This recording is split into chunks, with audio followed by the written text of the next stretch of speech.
Starting the broadcast is really easy, which is nice. So, That's good. It's good of you to do this. Yeah. I think it's. I know I appreciate it. I don't know how many viewers you get, but we're getting a lot of feedback, and our viewership is. We started out really solid, and then I think with Friday being a work day, it was down a little bit. But, sure. hello out there. We're on the air. It's Curling Saturday here at the 2023 MoPac Men's and Women's Club Playdowns. This is your host Ryan, and I'm joined by a special guest this morning. Could you please introduce yourself? Sure. I'm Jane Burton, and I am competing in the women's side of this tournament. Just not on the ice right now. And not on the ice today. Not on the ice today. We go back on tomorrow. And they go on the ice tomorrow because they qualified for the playoffs. So. We did. We finished second in our pool, so we're lucky to be getting some Sunday curling in. Oh, and then we got two teams here that are definitely also looking to be playing later tonight when the playoffs begin, and hopefully on Sunday. We have playing with the Blue Rocks. This is Team LeClair out of Coyotes, a team that I'm sure Jane is very familiar with. That is very true. I actually just played Bob on Monday in our Monday League, so I know this team pretty well. And then we also have Team Betts from Wine Country Curling Club. I have not seen them before, so it's going to be interesting to see how they play. And then this is, I think, their last pool play game, so we're definitely going to see some playoffs being set. Some teams kind of know already that they're going to the playoffs, as with Jane here. So Rocks can play. They're going at it very early in this game here. Got Beds Without Hammer sitting a center guard and one in the top of the house. And here we go. We have for LeClair. This is their second from their first. I think LeClair has hammer. Yes, LeClair does have hammer. I watched the LSDs, and Jeff Baird, who's the second on LeClair's team, covered the pin with his throw, and much to the chagrin of the officials, who then had to triangulate to figure out what the number was for them. But, I mean, that was a great throw, and I'm sure that propelled them to earning the hammer at the first end of this game. We got a nice little staggered line here. Sometimes that can be a pretty good setup depending on which team can move the rocks around best. Mm-hmm. Rock placement is definitely a key skill to have when you're curling. It's sometimes not where your rock lands, it's where the other rock lands and then what they have next. So Bob LeClair is one of the masters of that particular skill. So I think what you're going to see today from him is a lot of very good rock management. And here we have second Ryan Fox throwing his first. Looks to be over the hog line. So we've seen a couple of hogged rocks this weekend's tournament. Oh dear. And I don't think he wanted to be that high up. Probably not. And so now with the 5-rock free guard zone rule expired for this end, LeClair is just going to go after these guards. The second for LeClair. And whom is that? Jeff Baird. Oh, Jeff Baird, that's right. Looks like Jeff got caught on that scraper line along the 4-foot stripe. I've seen that one myself a couple times this weekend. Oh, so that's what's kind of causing the rocks to do that behavior. Yeah, it's a tricky spot, so you really have to be cautious when you're throwing there, not to get any outward motion to your release and not to put your weight up at all. That's something that I was always wondering all tournament long, like why if you go too far out to the wings, it just falls out. Yeah. And then sometimes if you're on the scraper line, it stays pretty straight. And then does. if you are inside that scraper line, it then curls hard. That is pretty much what's happening. And some of that, again, is release sensitive or weight sensitive. So if you have a lot of rotation to your stone, it's going to grab onto that line and run. If you have a little less, sometimes it comes off a little bit better. But if you know your team and how they throw, you should hopefully be able to manage that. And So I'm curious about these shots by Betts. I mean, it could be the strategy to put up another center guard, but I really think they wanted to draw into the house. my feeling is they wanted to freeze to the one of LeClair's that's on the back button. I'm looking at Baird and saying his name. So he might have just been a little light. It's the first end of the game. Often the ice needs to get broken down just a little bit, even though practice has been taking place, but you know, you're also getting a feel for it yourself as a player. So just maybe underthrew it a little hair. And that's a really good point about the ice breaking in. This is the first draw of the day. They're not doing a full pebble scrape after every game, but they are mopping and pebbling and nipping, I believe. But they're not rock boxing. Okay. Which would be used to kind of further break down the Yeah, pebble right. to do that to speed sooner in the end. Yeah, that's right. So let's hear. It looks like here with Betts, he went out to the guard, the blue LeClair guard. I wonder if he wants to make a play on that, or see if he can get through that port. Maybe he's trying that draw again. It looks like it. He's trying to get in there. Well, he's sitting second, so that's good for him because Bob has hammer. So his hope this end, if not to steal, would be to make sure that Bob only gets 1 point. And this is going to be the first from their vice, Tris Skidmore. This also looks like it's coming up light. So I think it's just a matter of getting their weight dialed in to start, because that's 4 shots that have been. At least one of the center guards is deliberate, and I think 3 of the other guards are light. Maybe just ice learning. Yeah. So now Bob's thinking, how am I going to get in here for my second shot, my second point? So he's looking to give himself a path in to sit 2. So he's going to ask Fred Maxey to clear these 2, it looks like. And Fred definitely has the ability to move a lot of granite. Fred is an excellent hitter.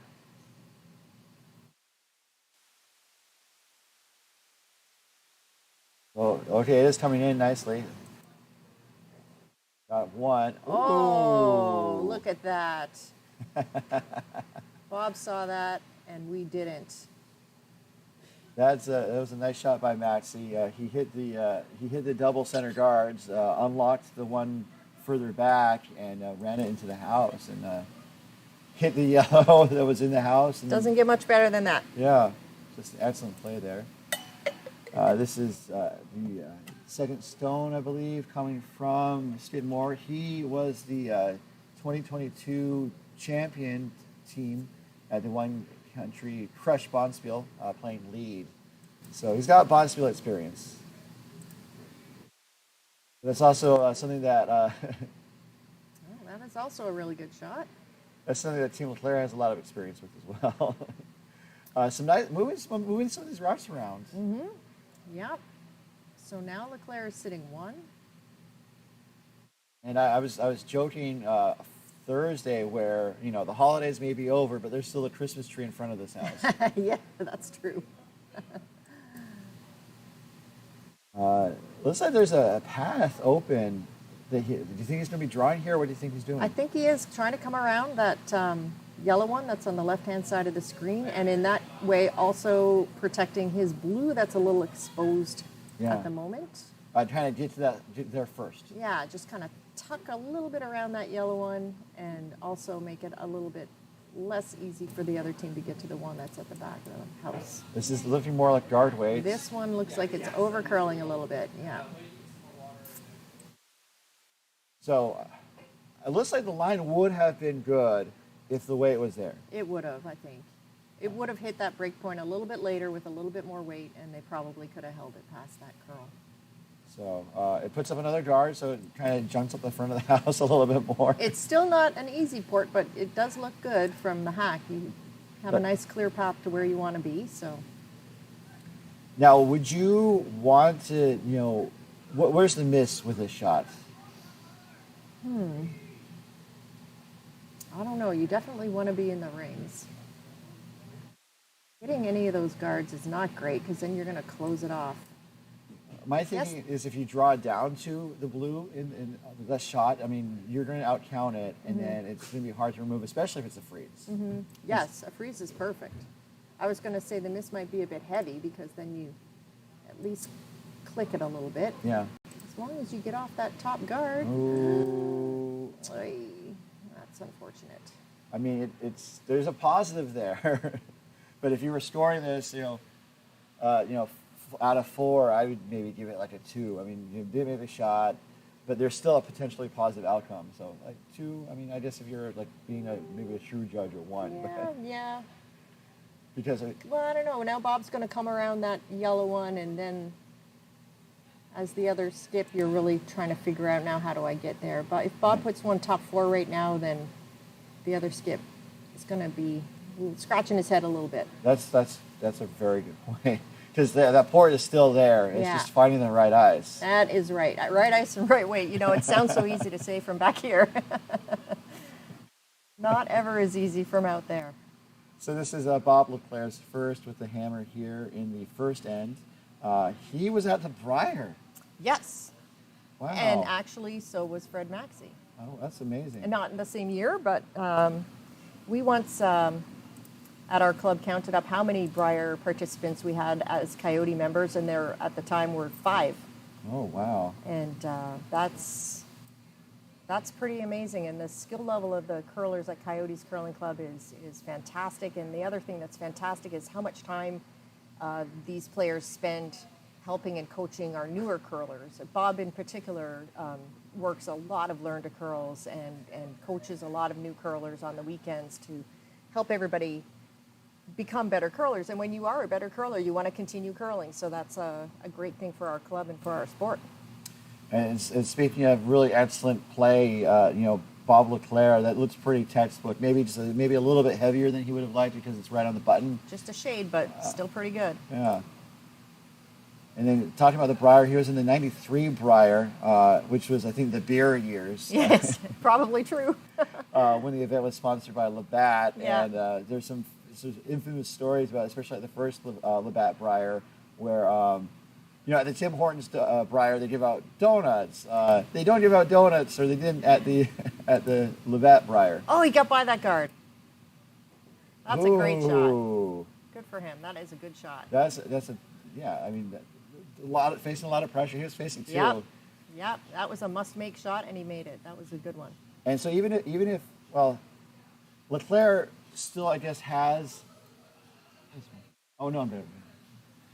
LeClair, I think, still has a chance for 2. It's the first end though. So what would be your thinking in the situation? Yeah, I mean, it's tough because of the way that they're lined up, and I'm kind of turning my head sideways at the screen to try to see if I can line it up. But I guess if you cross the face of it just enough with like a hack weight, you can kick that yellow one far enough out, and your shooter won't roll too far that you could get to.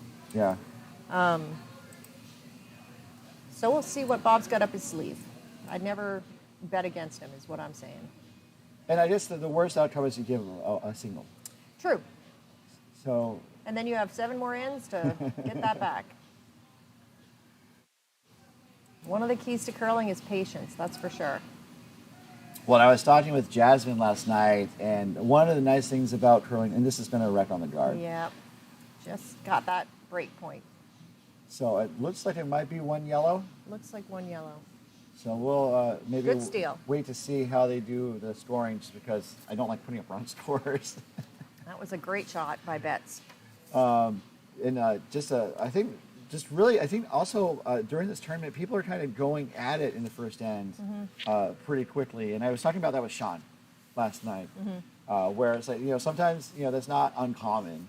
When you go to a top level bonspiel, that sometimes they're kind of feeling each other out, feeling the ice out. But almost every game I've seen so far on this feature sheet has been like, let's go.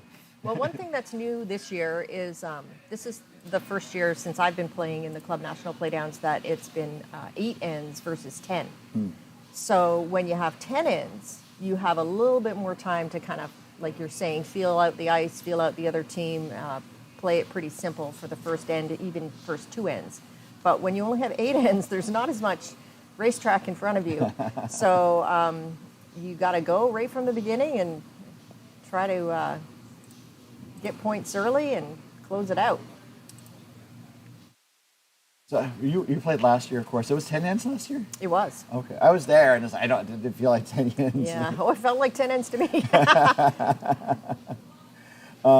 And I guess that's the other thing, is like when you're playing the game and also when you're broadcasting the game, these games feel like they're moving. And these games are timed. Yep. Which I'm sure is an element here. But Yep, you're always aware of the time clock when you're out there for sure. So this looks like, well, they're coming back this is the first time we've seen them coming home. So I think it looks like a little heavy, but we'll see where it ends up. So he's hoping for a guard, is my guess, is a tight guard. Okay, yep. And if he's touching the center line, that is amazing, because then the other team cannot move it off that center line. Unfortunately, he slipped into the rings. So now if Bob chooses to, he can hit that. And I was talking with Sean yesterday. You know, he's on Siggins, one of the top teams, and of course you're one of the top teams in the field, defending champs and all. How many years in a row has it been, by the way? 4. This is our 5th year Okay. playing in this, and we've been lucky to win the last 4. There was a year off, of course, that none of us played. But I'm going to just tell you, every single year it's tougher and tougher. MoPac competitors are putting the gas to the. Oh, that was a good hit, and it just rolled too far. Everybody in MoPac is just like improving like crazy amount. Everybody's working hard, and all the clubs here run a lot of clinics that people attend to improve their mechanics and to improve their understanding of strategy, and it really shows. And I'm just going to tell anybody from other areas of the U.S. That are listening, watch out for MoPac, because we've got some very, very strong teams down here. And definitely a big push to kind of improve teams, improve facilities. We're in the San Francisco Bay Area Curling Club, just a decades-long dream that finally became a reality in the past year. Yeah, it's fantastic. You know, sometimes there's some steps back. We lost the Southern California Curling Center quite suddenly, just as soon as it opened almost. Yeah, that was very sad. We all mourn the loss of that one, and I hope that they are able to reestablish dedicated ice facility in that part of California. Having dedicated ice makes a big difference in order to improve your curling game, mostly because you have access to that ice. When you're an arena curler, which I'm not, and you are, it's a little harder to get practice ice because, you know, it's just, you're sharing it with everybody else. Whereas when you have a curling club, you have better opportunity to get out and throw rocks and work on some things that you might need to work on. And that helps your game, and then that helps you win more games. And that helps to get your draw weight down, in which the lead for LeClair did. Yep. Who's playing lead today for LeClair? Tom Danielson. Oh, Tom Danielson.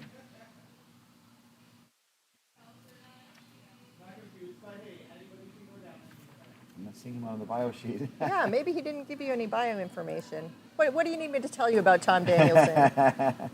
Well, in a moment, let's learn a little bit more about him. This is their lead for bets, and that's going to be Mike Frey.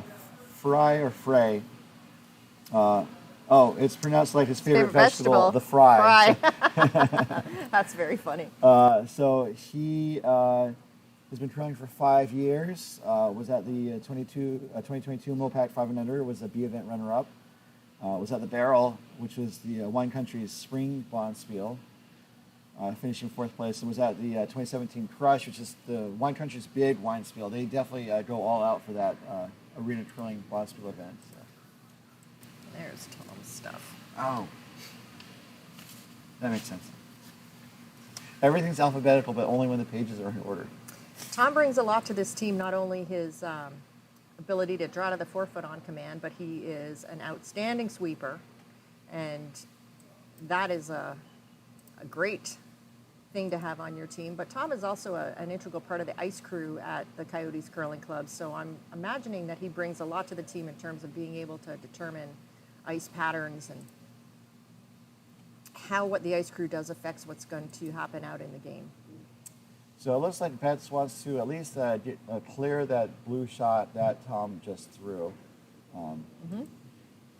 Seeing a little bit of roll would be good, but I think Sean was saying yesterday that hit and rolls can be pretty tricky shots sometimes. They can, but leaving that blue one there is pretty dangerous because it's a pretty easy thing for the LeClair team to promote. So I really like this call.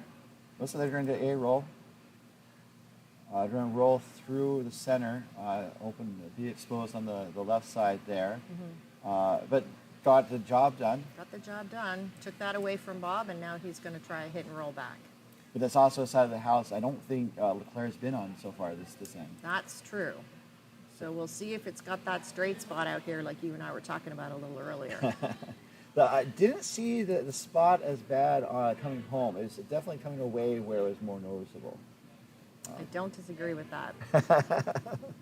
But still, I didn't mean to be a self-fulfilling prophecy here. I apologize, Oh no. but looks like that's what happened to that one as well. So, yeah, so how would you kind of judge the ice overall? I mean, it seems like people have been able to make some really good shots. We've seen some really awesome triples Yeah. on this broadcast. Yeah. I mean, the ice is the ice. All 8 players are out there working with it, so you can't fault it for a lot of your own sins. But this ice in particular has its weird spots, but once you figure them out and if you can throw them clean, hopefully you can manage them. I think weight control is really important at this club because those straight spots, for example, once you get your weight up a little bit too much, it runs really straight. So maybe you want to take your weight down a little bit. So if you kind of work with your calls that way, you can manage some of the weird stuff that's happening. But I mean, it's very playable ice. It's a really nice building to be in. It's bright. It's it's not too cold. It's not too warm. It's a great facility. I think they've done a great job. And I think kind of like Coyotes, they're making the most out of the space they have. Absolutely. And also what I observed is Coyotes, we've been around for a while now, and every year we do something to make it a little better, and that's going to happen here too. Mm-hmm. Right, because also, as I understand, when people are building curling facilities, if money were no object, they would build everything all at once. Yeah. Oh, wow, nice around the corner, the center guard there, but maybe a smidge heavy. Great line, just a little deep. It's good enough for third shot in the back of the house there. So right now it's LeClair sitting 1 and 3. That both 1 and 3 are very well covered, and Betts is sitting 2. And I think looking to try and find a way in the house without the hammer here. Right. That's right. Betts is hoping he can manufacture another steal here. And sometimes, and I don't know how it is for you, but sometimes I find it's easier to steal sometimes than to try and capitalize with the hammer. I've certainly had games like that where I don't want to have the hammer ever because sometimes it is harder to get 2 points than it is to steal 1 point, especially with the 5-rock rule and especially this year with the no-tick rule. It's pretty easy to generate a bunch of guards and not as easy sometimes to convert points when you have hammer, but.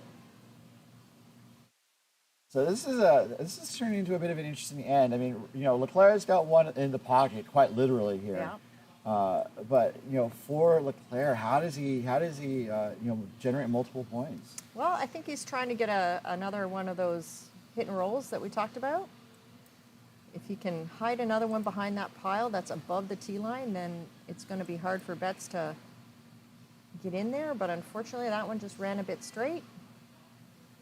So it jammed on the yellow in the back and got rid of both of those, or the blue in the back. I don't think Bob's too worried about that. Yeah. That one wasn't likely to come into play, so I don't think losing that one is going to bother him for too long. No. It does change things around a little bit. I mean, there is the draw path. The draw path on the right side is open if they wanted to try and come around and just make it really hard for LeClair to pick it out because all those guards are Betts guards. They are. So LeClair really doesn't have a run back unless he wants to try and do like a run back double just to kind of open things up, perhaps. We sometimes call that the control zone. So you want to have your rocks in the control zone, which means you can promote your own rocks, move them around like you want to, versus having to deal with moving the other team's rocks. So Betts definitely has a good handle on the control zone right now. He's throwing weight at this. I think he's trying to run back maybe. He's doing a hit and roll with the other turn. Good point. This does tend to curl a little more from the center line out, and that looks like what happened to that one. So now it looks like LeClair wants to draw in. Yeah, he's going to ignore that one and just say, I'm going to come around this. And after watching Fred's curl so nicely there, he should know the line and be pretty comfortable with it. And it also kind of turns things around because I was suggesting drawing in and make it hard for LeClair to get Betts' out. But now if LeClair's going there first... Yeah, then Betts is going to have to go after him. It's a game of cat and mouse. So speaking of LeClair, he was at the Brier. He played in 7 provincial men's championships including in Manitoba, Ontario, and Nova Scotia. I was on the world tour for 24 years. A very impressive resume, even before he got to the States here. Yep. He's almost like a proto Jamie Sinclair. Yeah. Both sides of the border success. I knew Bob back in the day in Ontario. He and I both played in that Ontario tour at the same time. Definitely was a good player then. Definitely is a good player now. This one's hanging out, though. Yeah, that really did hang out. Huh. That's interesting. It does push the yellow up and closer to the center of the house. Almost, so Betts could almost raise in this situation. He could. He could just try to nick his in, just a 2-foot movement, and he could possibly be shot. If nothing else, at least he could get behind those guards and make Bob's scoring area a lot smaller for him to get that 2 points that he wants. So I think you ideally you want to draw in like just maybe like back four weight perhaps to tap it back. Yeah, back four would probably be enough. Yeah. Where would be the miss? Weight wise? Yeah. Weight wise, it's probably short because again, what you're trying to do is reduce Bob's chance of getting two. So missing short plugs that hole and makes it, he's got one blue rock, I guess, that he can use to promote, but it kind of shuts that door pretty tight. It's a funny thing to think about how I want to miss, but it's an important thing in curling is you're not going to make 100% of your shots, so what's the right way to not make my shot in case I don't? Ooh. Well, that's a good shot, though.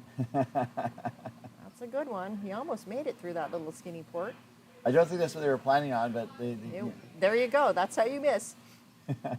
And yeah, it's a very important part of the game. You kind of look for, the plan Bs and, I think just even talking about it's like you're kind of ready for it. So it's like, oh, this isn't what we're looking for, but we already thought about, what the alternative is. And right. we can switch to it very quickly. Yeah, and it's important that all four members of the team know that because the person in the house has to call line for it. The sweepers have to be able to communicate to that person and to be ready for whatever eventuality comes. And it's a good thing for teams to talk about. Oh, when you're on a clock, you have to talk about it pretty quickly.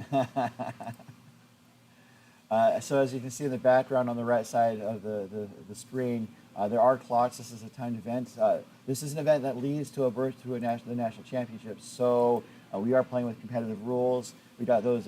What color would you describe those broom pads? Orange? I don't know what color they are. I've been saying like burnt Gold? orange. Yeah. Maybe goldenrod, perhaps. Goldenrod? Yeah, sure. That sounds right. So this is the last rock. It looks like it's not going to do much here. No, I think he was just looking to see what that path was doing. And hoping for the best, but turns out that he's going to take his one.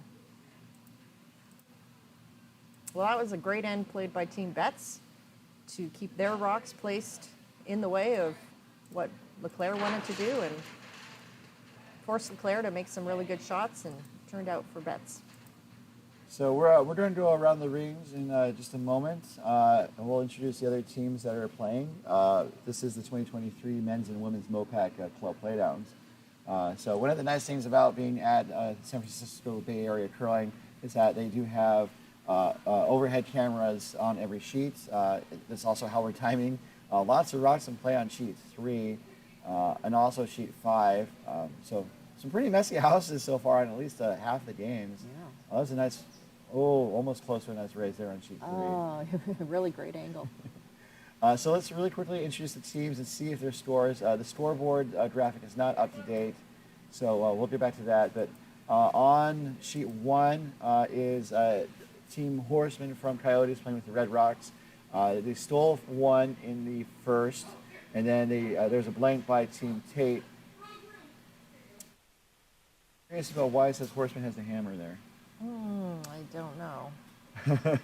But a little weird. It looks to be Horseman 1, Tate 0. We'll see if that score is correct at this point. Oh, it looks like it's updated. Definitely 1-0. They may have appeared to blank the second end. Sheet 2 is our feature game tied at 1, the LeClair and Betts. Sheet 3 is kind of a game for local sports honor because both teams are not in the playoffs, but this is I think their last game. Team Akiyama from San Francisco has a 2-0 lead over Team Lazarewicz from Silicon Valley. Sheet 4 is Team Meyer up 3-2 over Siggins. So Siggins defending champions. Perhaps, I mean, they scored a deuce in the first end, so I can't say a slow start. No. But Meyer responded with a triple in the second, so it might be a high-scoring affair on that sheet. Oh. And then on sheet 5, women's A pool, a game between Team Feldman, one of the top women's teams in the field, from Wine Country, has a 2-0 lead over Rockwell, a new team out of Hollywood. So. Yeah, we played both of those teams over the weekend, and they're both solid teams. Both, and also, so all those scores are on bondspieler.com. Bondspieler.com. It's like Bon minus the Bond plus Spieler. So lots of live scores there. So back to our feature game. And Ryan, you've been entertaining me all weekend with all your puns. I appreciate them. I appreciate it. Well, I mean, we got to keep the game entertaining, right? Mm-hmm.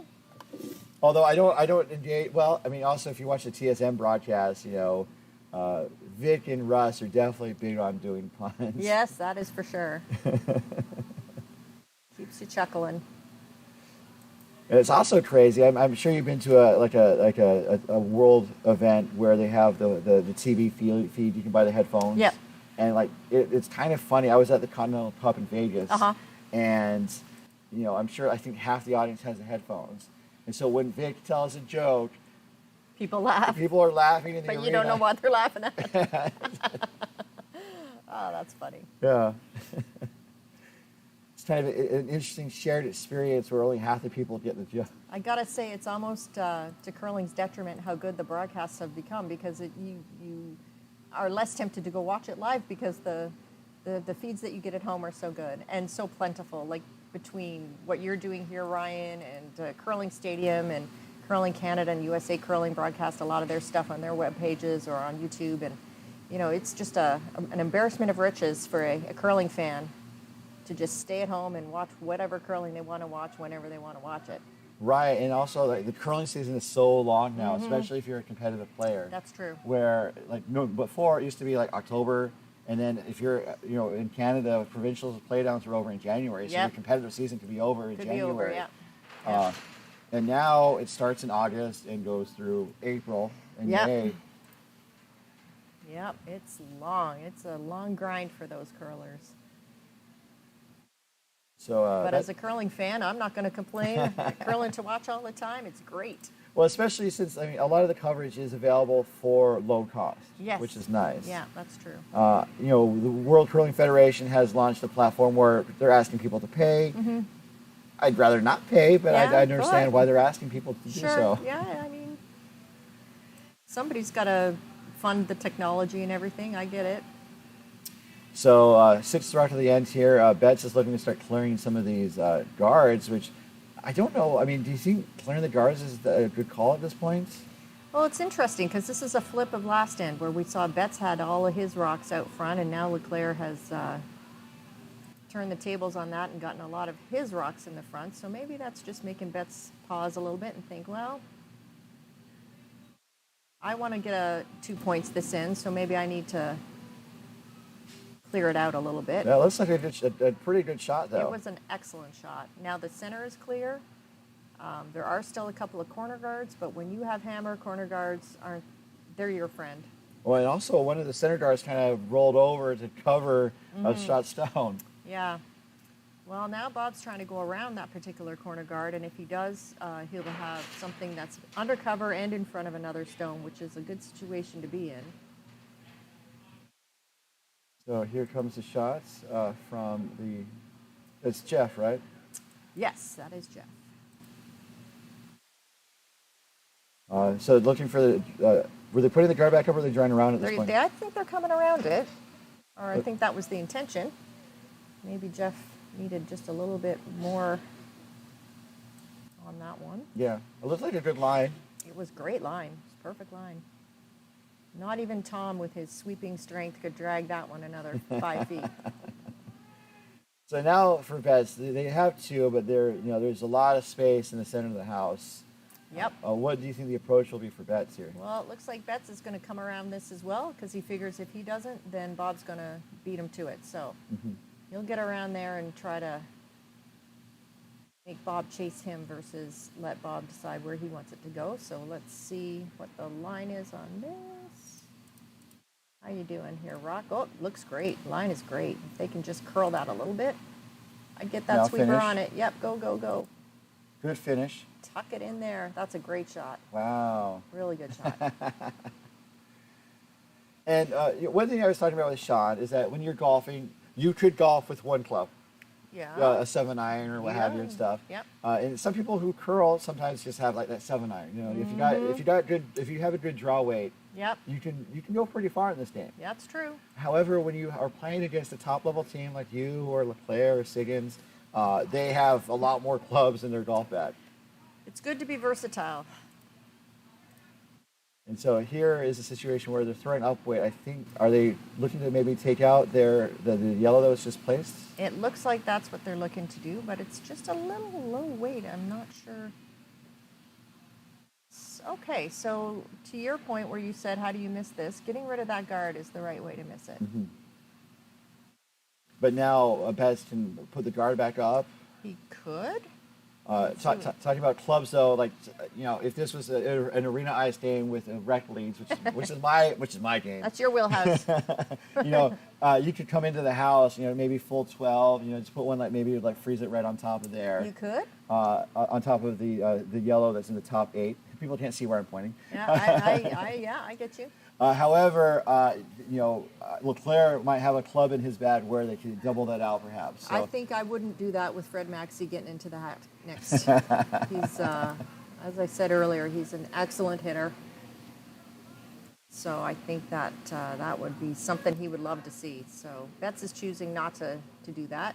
Are they trying to split the house? It looks like he's maybe trying to come around that other blue one. It's a fair amount of ice. It is, especially on that away side, Yeah. on that side of the ice, which we've noted. If it's too wide, it stays It'll out. run, yeah. But it looks like this is coming back okay. Wow, look at it. It looks like maybe a smidge light, but it's carrying okay. But it looks light from the overhead. That was try. Just needed a little bit more. Hurry, guys. If they can get it in to sit, Yeah, close, but not quite. yeah, I think they would have wanted at least full 12 foot. Yeah, I think they would have wanted to be sitting. I think would it be third or fourth? Anyway. It's hard to tell, and we've been talking all week that the houses are not entirely true. Yes, we were warned about that in the team meeting at the beginning of the weekend. Here's Maxey, another bite at the apple. The thing about curlers is that, especially at this level, is that if you give a player the same shot twice, he's very rarely going to miss that second time. That's true. And indeed, that's what happened here. That's what happened here. Good curlers learn from everything, and that's what they did there. They learned from it and threw it better the next time. So now it reduces the scoring for Betts to just 1. LeClair is sitting second shot on the outside 8 foot there.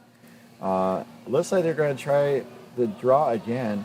I think they're hitting and rolling the blue one, and I think that's pretty good. And if they can get behind that blue center-ish guard, then that's a good spot to be. Now this is going to be tricky ice because it's to the wings. It will. It should curl in what I've been observing this weekend. It should curl. And it's There it going. goes. Yeah, there it goes. So. It's a tough spot. So is it going to miss that one? Oh, it jams. And it jams and kind of rolls partly covered behind the yellow that's on top of the That's 12. unfortunate because now Bob's going to try to come around that blue one again. This changes the end. It's fascinating also just to see how ends develop, how there's a game plan for an end, and it changes. And Yep. you have to change with it. Well, normally as a skip, you're thinking about 4 or 5 shots ahead. So you think, I'll do this, they'll do this, I'll do this. And then something like that happens and you have to kind of go, oh, okay, now what? that changes everything. So, you just kind of readjust and reevaluate and move on with your next shot. And we and I have been discussing throughout the tournament with the other guest announcers, just kind of what like per end. A lot of teams have a per end strategy where it's like, okay, we want to try. Obviously, with Hammer, we want to get 2, but what are we comfortable giving up? Yeah. You know, what's the alternatives? Yeah. Those are important things to know because as ends progress and as shots are made and missed, you also want to know what's your unacceptable situation. So it's like, here's what I want to have happen, and here's what I can't have happen, and that's dictated by the scoreboard. So if you just absolutely cannot give up a steal, or you cannot give up a big end, well, you never want to anyway, but that will dictate what you call as well.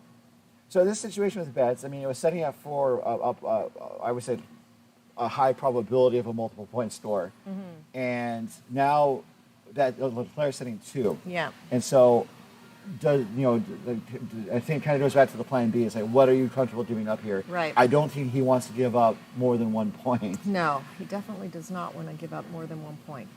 And so it looks like they're maybe trying to do a hit and roll. I think that's what I would be doing, and that looks like what he's doing, yeah. So this is Betts' first with a hammer. He was, did I mention that he was the 2022 Crush Bonspiel champion? You did. Well, it's still true. Defending. This needs to curl a little bit more. Oh, that's a tough spot. It runs really straight until it gets to the center line, and then it goes, and I think he was expecting it to go a little sooner than it did. So, I mean, it gets rid of one of the blues, which helps the situation for Betts, but now LeClair can just put another rock in the house. That's what LeClair's just going to replace it and then invite Betts to figure out how to get his 1. Well, this is a situation where, they're on a clock, so this is a situation where it's like, it's the end of the end. It's like, there's not going to be a lot of, like, hemming and hawing if you kind of have that strategy and, game moves in place and stuff. Yeah. And the more you play together, the more you understand that about your team. So that helps. And Bob's team has been together for a number of years. Fred just joined the team, I think maybe last year. But the other 3 and their 5th member, Greg Gallagher, have been together for quite a while. So they know each other real well. Yelling sweep hard. Looks like it is going to get around that center guard and slip into the house, biting the 8-foot. So, and that's buried. And so now LeClair Betts is facing 2, maybe 3, and they really don't have a choice but to try and come in and draw for 1. So the good news is that he does have the entire 4-foot and a little portion of the 8-foot. So he has a good opportunity to score. It looks like they're doing the outer counterclockwise rotation, which means that there's no backing. If they did the other rotation, there would have been a little bit backing, but there's also a lot more clutter on that right side. I think the rocks are a little harder to navigate with the other turn by the way that blue guard is placed and where that yellow rock is sitting in the top house. I think this is a clearer path. So as a skip, you just got to think T-line and throw it. It made it sound so easy. It sounds easy, I know. It's not always easy. They're saying heavy. All right. So maybe they could do a little bit of a rub. It's got to come over just a little bit. Yeah, looks like it made it past. Okay, good. It's sitting down. There you go. See, there you go, Skipper. That's why they pay you the big bucks. They said heavy, but they walked it down, didn't lay a brush on it, but on the money for Betts to get the single. They were forced, but they scored. So that's a great shot. So we're going to head into the third here. Betts up 3-1 over LeClair, as I make up new numbers. We'll be back to the feature game in just a moment here from the 2023 MoPac Men's and Women's Club Playdowns. Let's go around the rings and see how things are going on our other sheets in play. The other sheets in play include, trying to rearrange stuff so we can see what's going on while I talk about it. Sheets 1 still looks like a single point for Horsemen in the third. Horsemen's playing the Red Rocks over Tate. This is a Coyotes battle. Battle. Monday night battle. Sheet 2 is our feature game. It is Betts up 2-1. I'm assigning bonus points there. It's 2-1. Betts over LeClair. Sheet 3, a local Bay Area battle. Akiyama stole the second end with a single. With the Yellow Rocks, he's up 3-0 over Lazarevich from Silicon Valley. Sheet 4 is Siggins. Siggins was down 1, and they responded with a 4 spot. So that's why you can't count them out. Nope, that's for sure. So Siggins with the Yellow Rocks on sheet 4, up 6-3 over Meyer from the San Francisco Bay Area. And sheet 5, the only women's game on the ice this draw is Feldman stole the second end, so they have a 3-0 lead with Blue Rocks over Rockwell from Hollywood. They're playing the yellow. So definitely enjoy these views, but it's also kind of nice to have someone kind of talk about what's going on. Yeah, sure. Because there's a lot going on. It's sometimes hard to stay focused. I agree. But it's also nice to have sometimes. So. Sometimes I have a hard time staying focused when I'm just watching one sheet that I'm curling on, so you know how it is. So we're back here on our feature sheets. Looks like LeClair is throwing his first with the hammer.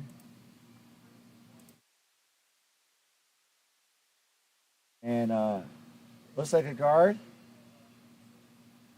I don't think a tight guard. He's getting around. I think he's trying to go around that one, and Nibbled. it's a double outcome where you get into the rings, but you're more importantly choking off that draw path for the other team. Because you know that's where they want to go. So your goal is to not let them do what they want to do. Now, for bets, they don't have the hammer, so like, a lot of discussions about controlling the front of the house and the center along the center paths and stuff. And so like kind of LeClair is kind of short-circuited that a little bit. Oh, I see Eric Hazard saying good morning. Good morning, Eric. We miss you. So they're saying lots of snow in Tahoe. Not so much snow here in the Bay Area, although someone did dump some ice outside. So we had a little bit of an icy condition. They are predicting some rain in the forecast, so that's going to be interesting to see how that might affect things here in the game, and also just the event. The event started after a huge storm, and I don't think has the weather really played too much of an impact in this event. Well, okay. Well, it plays an impact to us Arizona curlers. We're not that used to rain. But where it affects the ice conditions is in the relative humidity in the air. So I know that at this club, they've probably got some, processes in place to deal with that. This is a more rainy environment, so hopefully they got some good dehumidifiers and stuff. And it looks like a really excellent draw again by LeClair's first there. Just drew around again. And now, Betts is also looking to draw again. I think maybe to draw down on the shot rock just behind the button there. That looks like the plan. That's a tight little port to get through, but that's what he's got. But the other thing is that, good teams watch the other teams play. So, so sometimes they follow this line down, I can follow them down too. Yep. And sometimes that works, but sometimes if it's a really good team, it's like they got down that path because they had a good shot, and maybe the player throwing the stone had a really awesome release. Like maybe I have a little bit of a little ad on my release, and so like sometimes you can't exactly duplicate results. I mean, that's why sometimes I have a hard time analyzing somebody else's strategy, because often that skip is seeing a lot of things that we're not seeing, like how releases are taking place, or what a certain player is throwing better than other shots. So you always want to play to your player's strengths, and you want to help them make shots. So sometimes if somebody calls something, you think, why are they calling that? Well, there might be a few reasons that you're just not aware of that are at play. Well, some people have like a favorite side or a favorite rotation or a style of shot. So sometimes if it's like a 50-50, it's like, it's a 50-50. So, sometimes the skip will say, given the choice, I'll do this instead of that. Yeah, that's true. It looks like he drew and tapped the blue further under cover. So it's all LeClair right now in the house. Yeah, LeClair's definitely turning the screws right now. So Betts is hoping to sink one in there and take this away. And they could start hitting if they wanted to. I think at this point they might be committed. I don't know. It looks like it's hard to get rid of all of those rocks out the front. That's true, but I mean the guards aren't helping them at this point. They are if they can lock one onto this one that's on the back button. The fact that that rock is behind the tee line is a good thing for bets. If it was above the tee line, they'd be a little less happy. But the key now is to get there. It's got to curl a little more. Oh, shoot. That line Just was a good. little It heavy. was just a little heavy. So some teams, like talking about different styles, different deliveries, some teams practice really hard to have as identical a release and delivery as possible. Yep, that's true. Is that something that you work on with your team? It is, and I was the one that had to change my delivery and release more than anybody, because when I moved down here from the Great White North, I was still lifting the rock up, and that's not a thing anymore. So, Unless you're Kevin Dewey. I guess. But having the same release with a similar number of rotations is definitely helpful to your skip, because then that's one less thing for the skip to have to think about, you know, accommodating for different rotation, which will cause the rock to run a little bit differently. Well, and that's something that I really saw at Coyotes. I was there for the MoPac 25 and under, and I was playing lead because I felt like I've been here 6 years, and I'm on more experience. I'm on the newer curlers, so I felt more confidence in throwing lead because Sure. I can feel I can get my weight dialed in, Yep. hopefully hit the broom. But my rotation was lighter. I was throwing less revolutions. Yep. And so the stone was just curling like 6 to 8 Sure, feet. yep. And like no one else was seeing that type of Yeah. a curl. And I asked the skip Patrick at the end of the event, it's like, what was going on there? And it's like, yeah, you were under rotating. It's like, Yeah. oh. Boy, though, as a skip, if you know that, sometimes you can use it to your advantage, and that player can sink something behind a guard that nobody else can. So that's nice. But then when you get onto ice that has a big curl, and at Coyotes we have a couple of them, it's just hard to keep that rock into place. So rotations are great. Well, that's something that arena clubs, I think, need to work on, and speaking very broadly, some arena clubs might have it dialed in, but just like we have a kind of a tendency to under-rotate, Right. you know, as newer newer Right, curlers right. on arena ice. It's always fresh pebble. Right. So, you know, there's always things to work on, I guess, too. There are always things to worry. And once you fixed one thing, there's another thing, and then the first thing breaks again, and you know it's just a never-ending process. Curling. And the conditions change. It's like golf. Conditions change. in Yep, that for sure, regard. for sure. That turned into a guard. But you know, that's okay for LeClair. That's taken away Betts' opportunity to freeze to that one that's on the back button. But there's a pocket there. It's I think a tough pocket perhaps to get It's to. tough. Once you get by that top guard, is it gonna bend around? It might. You know, you can at least probably get second shot with this.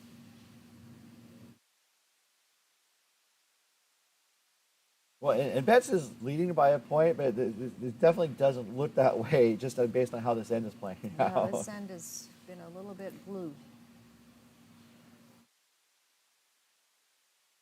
Although this is hanging out, I think. Weight's pretty good. Just needed to come over a little bit. But it's still in a spot that Bob's not going to love. Yeah.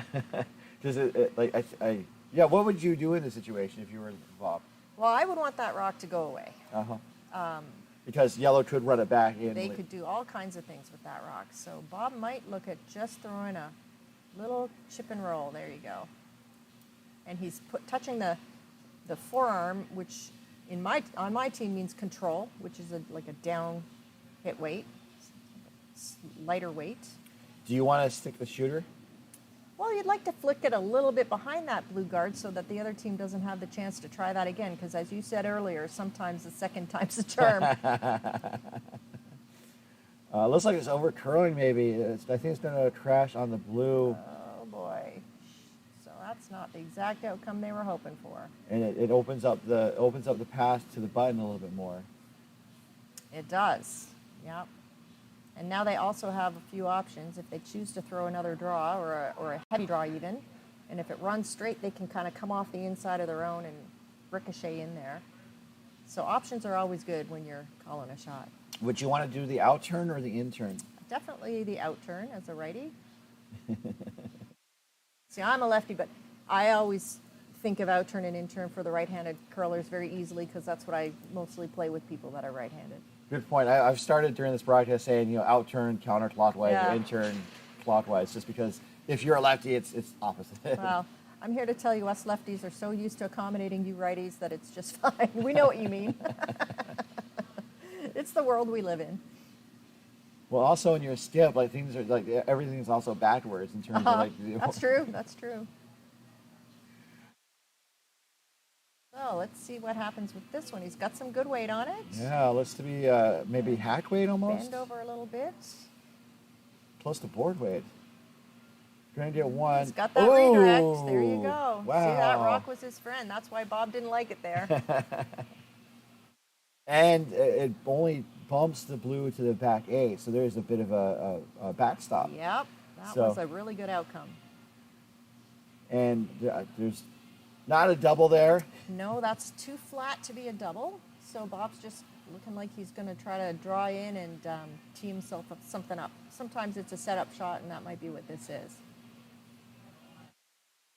That's also going to be tricky too, because if they try and do an in-off, from the bottom half of the string, the yellow could jam on the other yellow that's there. Good. Just stick there, yeah. So the rocks are, I think, in a fairly good place if you're bets. Yep. So Bob's going to try to get a corner freeze onto this one. And just like that, we're talking about how Enston changed quickly, and it just changed. Yep, that is definitely true. A really good quality to have as a skip or a curler in general is patience, because things can change. You don't panic, you just get ready for it, and next thing you know, it's going your way. So he's drawing in, actually. Weight is good, it's just got to move a little bit. Okay, well, he's juggled it around a little bit. It looks like Betts is sitting 1 without hammer, and LeClair is definitely second. Who's third looks like more Betts. So it's a messy area around the button there. Yeah, it's like watching mixed doubles. Everything's happening in the forefoot right now. So they could draw in. Would you want to put it like in the forefoot, top forefoot, to maybe just close off access to the Yep, the that's button? exactly what I would like to do if I was Betts. Interesting how this ends changed, and I can tell you about how it just ends can change totally. Where I was playing an end against Ken Pomeroy, who's at this event with a different team, and we were drawing, and we had this nice little arc of stones around the 8 foot. Yep. And he does like an like a hit and roll in for his last shot. Right. We were sitting 6 Oh, without no. hammer, and he hits and roll. He makes How a great dare hit and he. roll. Come on, And Ken. it was a great. Had to tip your hat off. It was the semifinal. No, it was the finals for I think C bracket. And my team was just tired, and we couldn't get back in the game after that. It was just. Yeah. But we had one really awesome end, and then it was like. See, curling would be so much easier if the other team didn't get to throw too. But unfortunately, here we are. And this is looks like it's on the money, just like we were discussing, and I'm sure that's how they called it. Yeah, that's a good shot. They're sitting 2. Bob's going to see if he can throw a blast down here. What's going to happen if he... This is tricky because, like we said, there's yellows to he can run the yellow back onto the yellow, but where does that second yellow go? Yeah, that's what they're talking about right now. And where does the first yellow go? The first yellow hopefully scoots across those 2 blues. I'm not sure if it's going to catch the one that's on the left. But I do predict there's going to be some heat coming from this. And is there a plan B, or just like like maybe getting rid of at least one of the yellows, so they're only giving up 1? Maybe that's the plan B here. Yeah, they're hoping that when the dust settles, they're going to be sitting a couple, but definitely they don't want to give up a couple. So at least get rid of a yellow. Here comes the heat. Last shot here with LeClair. He's facing 2 in a very, very messy house. See where the rock Oh, is. it's got to come up a little bit more. Just a bit more. Okay. Well, he eliminated one of the yellows. Not a bad outcome, just because like the rock positioning was not in LeClair's favor. No. And that is that tricky spot again where you get your weight up a little and it falls. So Bob was probably just making sure that he was going to at least get rid of one of them.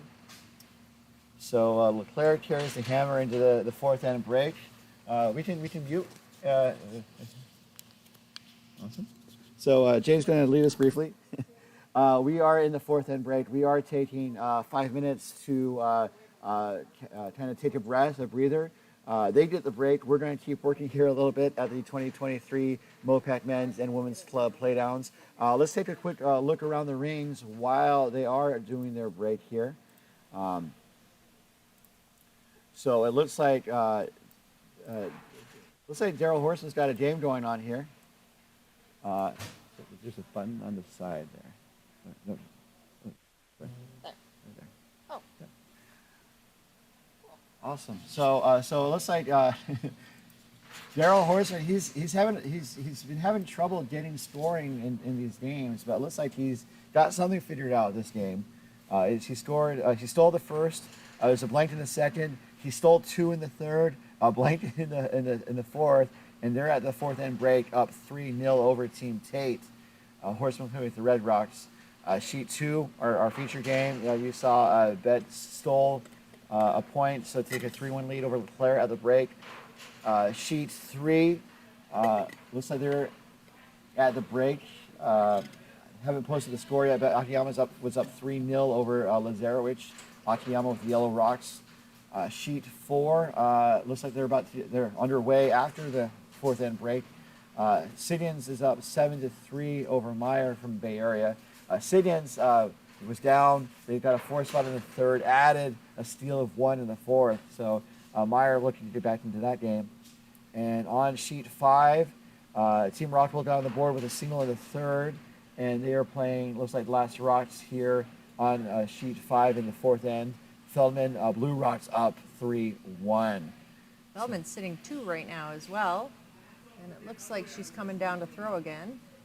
It looks like we're in Skip Rocks on sheet 5. We can kind of count the rocks. What do you think about like the little face emojis in behind the hat? Well, they're very, very funny. I was looking at them yesterday out there in practice. They're very cute. I like the dogs and the cats. So some people who can't really quite see, if you look at like towards the top of the screen, especially on sheets 4 and 5, there's circles where the rocks would go, and those circles are photos of faces or mostly pets, right? Pets, yeah. Cats on one side, dogs on the other. So it's definitely fascinating, some of the unique things they've been able to do here at this club. Yes, very great artwork with the rings for sure. So looking here, this is Feldman's first. I would say light, but they wanted to keep it high.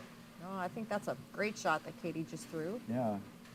So now she's gotten in the way of the 2 at the back rings, so that's leaving Rockwell narrower path to try to get in there.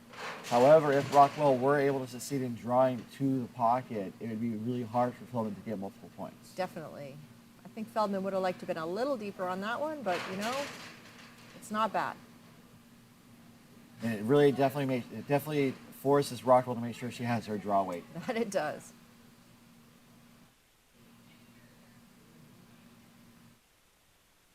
So in terms of the ice speed, I counted on Thursday like a hog-to-hog T-line weight of about 14.7 seconds. That sounds about right. Yep, that's what we were getting. And how does that kind of compare to what you guys are seeing in Coyotes? It's pretty keen. I mean, Coyotes ice run's pretty keen as well, but this is keener. And then another thing that sweepers need to also gauge is how much the rock carries. And the rocks carry here, especially in the slide path in the middle, very well. So you got to just give it to them and let them take it there when you're throwing.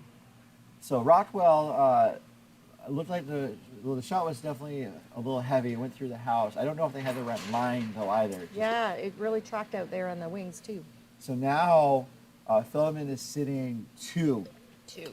Just because there's that yellow at about 8 o'clock that it was to be out counting the third Feldman stone. So they have a chance for 3 here. They could go for 4 if they wanted to be a little aggressive, but they're up 3-1, and if they get 3 here, Yeah. I don't know if an extra point is really worth it at this point. Well, I think if I was her, I would be, if that blue one is not third, I might try to to play a little split. It's not that hard. It's still a draw. You just have to have the right line, and you can punch it in a little farther, and your shooter will roll in as well. And then you get your 4. And if he knows it, you're still getting 3. If he knows it, you're still getting your 3. So, I mean, I think it would be worth it because, especially as we were talking about earlier, in an 8-end game, every point matters because these games go quick. But she's got a good draw here, I think. It's got to stop now. Oh, boy. Ooh. Oh, now what? Now they got to go around the rings and take a look. They're kicking stones, so. So they know. They just have to let us know. So at least 2. Feldman had a chance for 3. We'll update you guys on that. Looks like we're about ready to get back on the feature sheet, but we're going to take maybe a minute break to catch our breath. Get a coffee. Yeah, so we'll be back in just a moment when we return to the 2023 MoPac Men's and Women's Club Playdowns.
All right, we are back at the 2023 MoPac Men's and Women's Club Playdowns.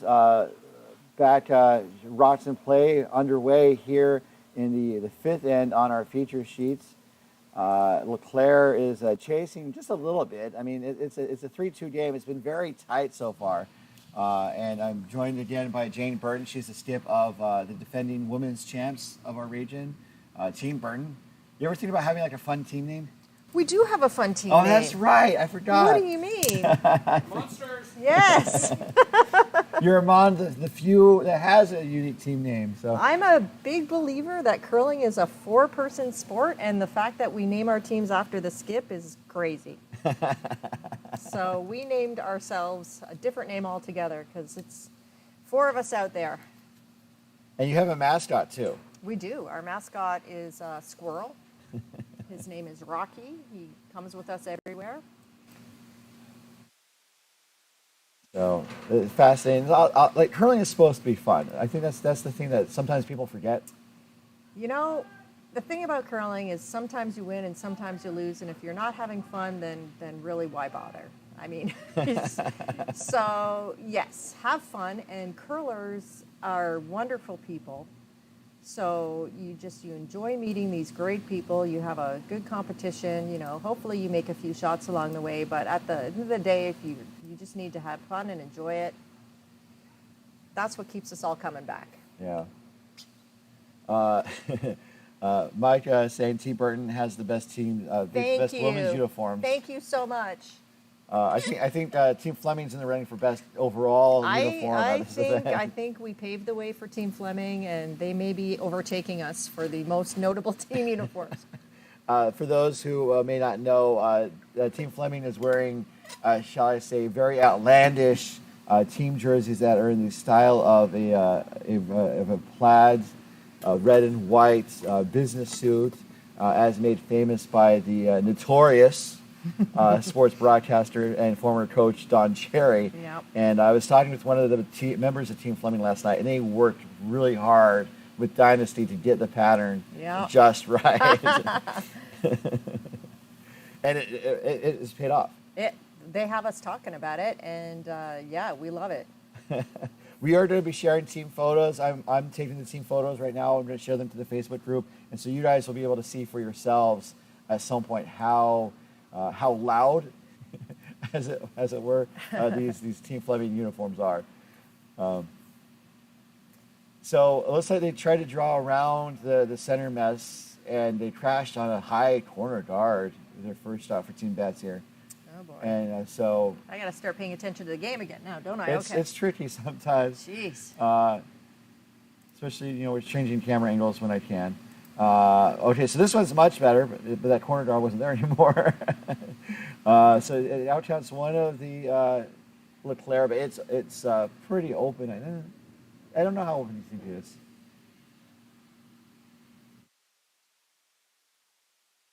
So someone's asking who the second is on Team Bets. That's going to be Ryan Fox. Dan, I'm sure, knows who Ryan Fox is, but I definitely don't mind talking a bit more about that second as LeClair gets set up for the shot. And this is actually for LeClair. This is Maxey, or is this who is this for LeClair? Oh, this is Fred Maxey throwing right now. Yes. Yeah. And he was also at the Briar. Yes, he was. So, and one of the cool things about the Briar is they did a bit of tobacco merchandise as part of the event.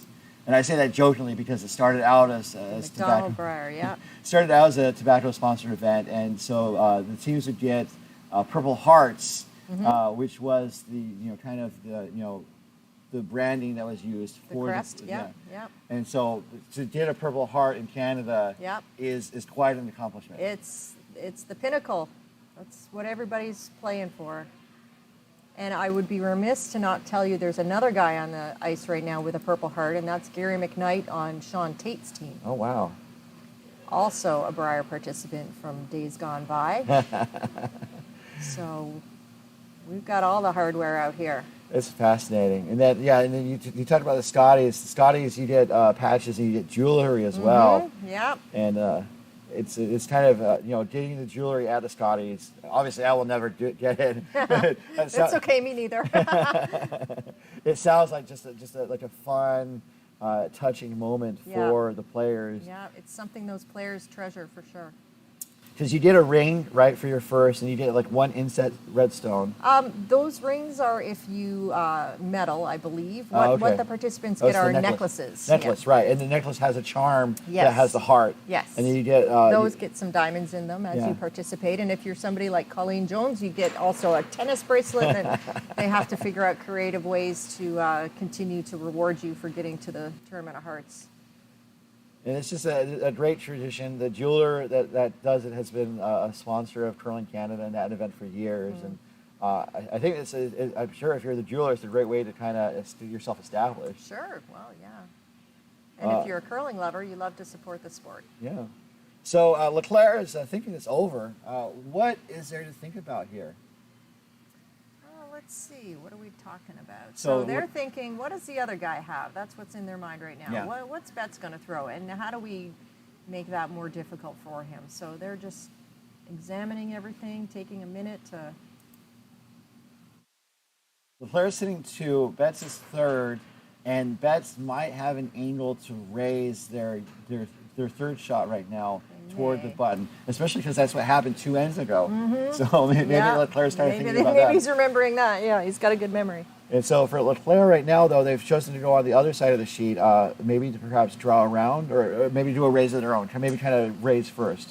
I mean, or they're just clogging up the middle a little bit more to make sure that Betts doesn't have opportunities with those rocks in the front. But let's see what Fred does. Although I will definitely sound the alarm of caution that this is the side of the sheet that falls out if you go wide, and that broom was pretty wide. It's true. Toward the edge maybe of the he is house. playing a tap. Surfers are on it. Looks like you were right. Good for you. Coming around. Oh, it's curling up okay. It's actually looking a little light. So now we got LeClair coming out of the house to help sweep. There you and go. that LeClair difference there. You know, Yeah, I'm sure. That dragged it at least another 2 feet. Having the skip come. First of all, if you're a front end on a top team, they'll say almost like please skip, don't come out and help sweep. We got this. Wait a minute, that's what my front end says to me. I just get in the way. But you know, sometimes the skip is a fresh. It's a fresh set of arms. Yeah. And sometimes that's what you need if you're really trying to carry the stone. And I think if you're going to do that, then what will happen is one of the front end players normally drops off. Yeah. And the skip will take a position in there with their fresh arms. But when you have 3 people sweeping, you know, I mean, it shows a lot of enthusiasm. But sometimes that third sweeper is so far away from the rock that they're maybe not doing as much as they hope. They say that the first sweeper that's closest to the stone is like 80% of the sweeping effectiveness. Yeah. And the second curler, aside from like looking good, is only good for 20%. Yeah. So this is interesting for Betts. It looks like they might be maybe trying to clear out the center a bit. Yeah. Maybe make it harder for, maybe trying to double out those blues on the left side. Maybe just trying to open something up for themselves so they have something to work with. Yeah, it worked. Opens up the center. Yeah. But there's now 4 LeClair stones. Grouped in there. Yeah. Those aren't going anywhere, those 3. So So now LeClair's going to think about this one. also, if you look at the yellows in the top 12, they're I don't know if they're locked, but I don't know if there's a really solid angle to raise towards the button. Is there an angle there? Yeah, I'd try it in absence of something more straightforward. Yeah. I guess you would need to hit the outside yellow. Just a little on the outside. Yeah, and then you could, because they're locked, they're going to move pretty straight, or direct line that way. But at least you could get full 8 with it. Still a tricky shot, especially there's that high center guard that's been that could come into play. High guards have been Betts wrecked earlier. That's why I'm referring to these high guards. Right. It could come into play later. It looks like LeClair has the broom down, has it on the tee line, so it looks like they're probably going to draw. I think they're going to draw, or at least maybe try to get top 8 so that Betts can't sneak in behind those. Yeah. And so you follow the philosophy, or do you follow the philosophy of putting, if you're doing a draw or guard, you use the tee line to put the broom? I use the tee line, almost always. But yes, if I was hitting something higher up, I would stand closer to that rock. But yeah, I use the tee line. It's easy as a skip to kind of map out the lines if you have the tee line and the edges where the 4-foot is and the 8-foot is, and you can sort of remember a little bit more easily where you need to put the broom. Looks like this has an okay amount of weight. Oh, it's slowing a smidge there. But it does its job. It gets in the way. And the miss was going to be light. Yeah. And it's tight enough that if he needs to, he can always use it at another time. Because now they're looking at this tap that you were just talking about a second ago. Well, this is Betts' last rock. Oh, never mind then. Because we're at Stipstones. Sorry, I told you I wasn't paying attention. So this is Stipstones, and Betts is facing 4.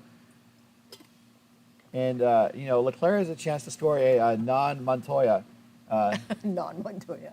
because Inigo Montoya has 6 fingers. I know. I've heard you say that. So That's a good reference. or a gloveful. Let's say gloveful. I said mittenful, but you only have 2 digits when you have a mitten. That's true. Yeah. It should be a glove. Yeah. But of course, I also said that it's more what the mitten's holding as opposed to the digits of the mitten. Yeah. If you want to get down into the details, that's fine. There was a public radio show in PBS about 20 years ago, 25 years ago. And they were doing kind of words, it's like Away with Words was the name of the broadcast. Okay. And so they would talk about various different aspects of our English language, and we have kind of a mutts language here because we got some French, we got some Sure. Normanic, some Germanic Spanish. and stuff, Yep. And so just how word origins came about and stuff, and Cool. so they would bust open the Oxford English Dictionary and Yeah. this came about in 1652 and Yeah. it was first uttered by Pope Julius. Oh my gosh. Yeah. And so just kind of talking about the origins of phrases and stuff. And That's so interesting. yeah, so if Montoya catches on for a 6 spot, And you can take credit for it. exactly. Let's see if Betts has this in his wheelhouse. Oh, Unfortunately, that high guard that you prophesized oh my goodness. came into play. So LeClair, he has 4 in the pocket right now, 4 in hands. To go after that 5th in the bush, and that bush is, you say you keep the 2 birds, the single bird in the hand. Yeah. But that 5th in the bush is pretty tempting. It is. Yeah, it is. Because I think this could be a low odds shot. Because what's the risk for LeClair here? So, I don't see any risk for LeClair right now because I'll tell you he's not going to be playing that side of the sheet where all the yellow rocks are. Let's just do a draw around. Let's do a counterclockwise. Well, yeah, whatever he does is only going to either make his situation better or keep it the same. So, I mean. So how to get to? I mean, that's I think why they called Baird down. Yeah. Oh, I think Baird invited himself down. As a sweeper, he probably also wants to see, okay, where do I need to hit this? Because although sweepers' main job is not to call line, they do watch line, and especially when the rocks are near the center line, the sweeper can see when it starts to climb over. So it helps them to know where we need to hit it so that they can start sweeping proactively. So they did go on the right side of the sheet. They are doing the counterclockwise out turn, which has a little bit of risk, but the risk is still probably pretty low. Yeah, and where Fred's broom is right now is kind of inside that line, so it should curl fine here. And I think they were also maybe looking at if it crashes on the blue that's outside the house right now. There's a tap possibility. Yeah. That's why it was good that it was so nice and tight, because then it has to be moved a slower, less distance. So it's curling. Okay, they're just going to go the straight draw and see if they can. I don't think it has enough on it. Yeah, it just lost its gas there. All right, well, it's still like we said, no risk. He didn't hurt anything. Pretty sure 4. Looks like 4 to me. They're going to take another look at those 2 maybe. Oh, no, Fred's kicking them. So whatever it is, they've agreed on it. And as we were talking earlier, the houses they're stretched toward the wings, as I understand, because you can see here down the center line, there's a little bit of overlap as they put the 2 halves of this house design together. Interesting, yeah. And so you were at the team meeting. They were advised that the rings are not entirely true. The pin is true, and it seems like the rings are true along the center line axis. Right. But when it comes to the T line, it's a little stretched. So. Right. So the advice to us as players was, if it's close, measure it. And in terms of the time clocks, those stop when you're doing something like measuring. Nobody's time is running, so there's really, no issue with doing that. If you're not sure, just bring out the stick and make sure. So no score posted yet, but that's the way to come back from a break. For sure. I don't know what they talked about in that break, but it certainly got things working for them. But now Betts has a chance to regroup. I haven't posted the score yet. It's probably 4, but we're just exercising the utmost caution here. So, you are tuned to the 2023 MoPac Men's and Women's Club Playdowns. Live streaming of this and other regional competitions is powered by the 18 clubs and 1,500 members of the Mountain Pacific Curling Association. We counted them all. We know how many we have. Our mission serves to grow curling and foster competition in Arizona, California, Idaho, Nevada, Oregon, and Utah. That's my state. Visit mopacca.org today to find a curling club near you or for help getting one started in your community. One of the things that's kind of fascinating about being here in the Bay Area, I was just thinking about this. Utah has 4 arena ice clubs. Okay. Which is, I think, really great. We're awesome. we're a mountain winter state, so Yep. I hope we have a decent number of curling clubs. Yep. San Francisco Bay Area, if you include Sacramento, I think also has 4 clubs. Oh, nice. Because they have, we're here in San Francisco Bay Area curling. Yep. Silicon Valley is down south in San Yep. Jose. Yep. I think Sharks Ice or Oakland Ice Okay. is a new club. Oh, I never and, heard. And we go out to wine country. Nice. So we have yeah. this is a hotbed. Hotbed of curling. I And love hope- it. And that's also, I mean, San Francisco was one of the mother clubs or the parent clubs of curling here in the West. I mean, you Yeah. have Seattle up north, you have San Francisco down here. San Francisco actually had dedicated ice for about like 3 to 5 years back in the 60s. I didn't know that. They had a club just north of San Jose Huh. on the peninsula, I believe. So, Oh, we also have a fantastic dedicated facility in Tahoe, Lake Tahoe Oh, yeah. Epic Curling, which I've been to twice and loved. this shot coming now from LeClair's lead, and that would be Tom Danielson. We haven't talked too much about him, so let's do that right now. He went to Senior Nationals in 2017. Was a champion with this LeClair team, I guess. Yeah, for sure, yeah. MoPac Mitch champion in 2018. He went to the pick. Have you been able to go to the pick? No, you know what? I really was hoping to be able to play down for it this year, but they're not running it this year. Oh, so man. I've heard such good things about that event. It's primarily a Canadian event, but they do invite teams from outside the country, Yep. primarily in Pacific Northwest, but it's kind of extended down Yep. along the Pacific coast. Yeah. And if you could ever get an invite to that event, the competition is top flight. Yes. The event itself, it sounds like Sounds like it's top notch. Yeah. Yeah. I was really hoping we could take a crack at that this year, but not to be. This looks to be the last route coming from the Betts lead. That's Mike Fry again. Mike Upweight Fry started curling in 2017 when he attempted to go ice fishing at the local standing rink. I'm guessing that's a joke. That sounds like an inside joke. We'd like to hear more about that. Looks like they're putting up 2 corner guards, or that's what it turned out to be. Yep. That's a good strategy when you're trying to get 2. And it was a 4 spot for LeClair, so they're up now 5-3. That's one way to get back into the game. So as tough as that is for Betts, though, he can turn around and look at the scoreboard and say, okay, I'm down 2. Yeah. You know, and when you look at it that way, it feels very manageable. You're down 2, and you've got 3 more ends to play, so you just try to pick away at that scoreboard and get yourself back in the winning position. And the other thing is that he has the hammer in even ends. Mm-hmm. And so that's also a good thing. Yeah. if you convert in the even ends right now, so there's 3 ends left. Yep. If each team scores holding the hammer, Betts could get 2. Hopefully, force LeClair to 1 Yep. and then get 2 in the final. Then there you go. Yeah. Yeah.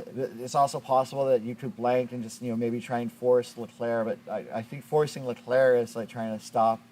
Yeah, it's tough, but it's that's why you're here. You got 8 rocks as well. It's like using a colander to stop water.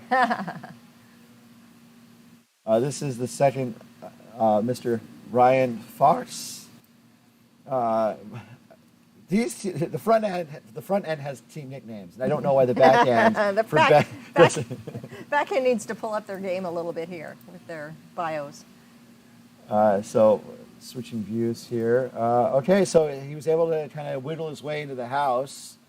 Ryan Country Breakfast Fox has been a partly active, semi-competitive, lethargically enthusiastic, somewhat energetic member of One Country Curling for 5 years. That's a lot of adjectives. He also bought a thesaurus recently. Yeah, it seems so. He's listening to those podcasts about the origins of words. Yes. I wonder if A Way with Words could survive as a podcast. I think they stopped producing it, about 20 years ago. I want to say there's a podcast called Rhymes with Purple, something like that, that talks about linguistics and words. Well, that was a nice soft weight hit by Jeff there. Jeff Barrett, he was also on the 2017 Senior National Bonspiel Championship team. Yep. Also winner of many McCall, Coyotes, Missoula, and St. Louis Bonspiels. That's always kind of nice to say, oh, there's just too many Bonspiels to count, so I can't do that. Good problem to have. I know. I have not, I don't think I've ever even won a division at a Bonspiel. I think right now I'm at the state of my curling career where it's like, I'm just happy to be there on a Sunday. Absolutely. Sunday curling is always good. Jeff also appears on the All-American USWCA trophy at the Coyotes Curling Club because at one point in time, I guess there weren't enough women to fill the team, so Jeff filled the team, and so there you go. He's got that one on his resume as well, which for some reason it's not on this bio. I don't know. So that last shot by Fox, that was a nice play because it was starting to lean heavily towards LeClair in terms of the rocks. Yep.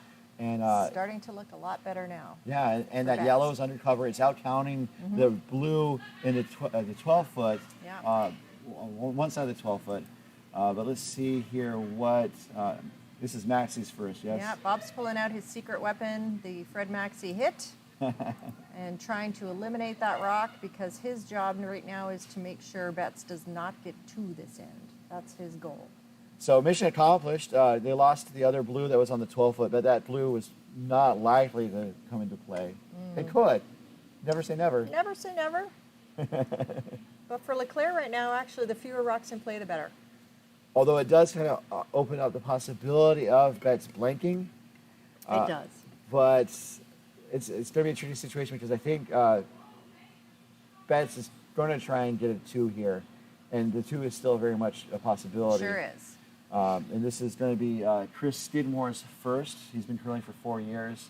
So if you're still trying to play for a double, you're ignoring the blue that's on the wings there. Yep. And so it's going to be interesting to see how this end develops because if you kind of get behind and it's like, okay, I really can't clear my way out. Well, that rock almost looks like it picked or something at the very end, and it just went right sideways behind those guards, and that was a great result for them. Yeah. The unfortunate part is it's behind the tee line. So Bob is just going to say, okay, I'm going to follow you down and sit on top of you. And that, in effect, negates that rock, unless Betts can then remove Bob's. So Matsey's got about just under 11 minutes remaining on their clock. Team Betts playing pretty quickly, 11 and a half minutes. Good job. And normally, so about how much time do you try to plan on having an end, on average? Oh, well, you know what? You're asking the wrong person. That's not my job. But if you had Kim Gaddy here, she would tell you right down to the minute. But what is really helpful that the officials have done and that they do at most competitions is they've taped up grids around the ice house that show you after each end how much time you should have left on your clock. So it's very easy to just quickly do a check along the way to make sure that your time is still on track. So Maxey was a little light and actually crashed on the guards. It rolled to the top of the 12-foot, but now it's kind of created an interesting situation for Betts. I think I don't know which way they're going to try and go with this draw here. Yep, they're just going to try to replicate what they did with their last one. That does make sense. The port is smaller, which is kind of why I was a little hesitant to look there. But well, they just threw it, so they saw what it did, and that is the same player throwing, so he should know the weight. And even though it's smaller for them, it's also smaller for the other team. So if you get it in there, they have to also navigate it. They would have wanted less weight. Yeah, less weight would have been ideal. Their line was really good. So now there's a pocket for Matsey to Or is it Maxie's turn? Or is it LeClair's turn? No, LeClair's first, I think. Okay, so I was going to say maximize the situation, but I can't use Oh, that darn pun. it. I know. Oh, save that one for another end. Sometimes you work out puns, and then it's like you can't, you know, you can't use them. Rats. I know. But LeClair has the broom down as the skipper heads towards the hack for his first of two without the hammer. So Betts is sitting two, but I'm sure LeClair is looking to change that situation with at least getting rid of one. Yeah, well, or does he? Yeah. I mean, He's just going to try to eliminate that, and if he can kick over a little bit, that might go. We might need to have some sweepers on that one. No, looks like they're just cleaning it.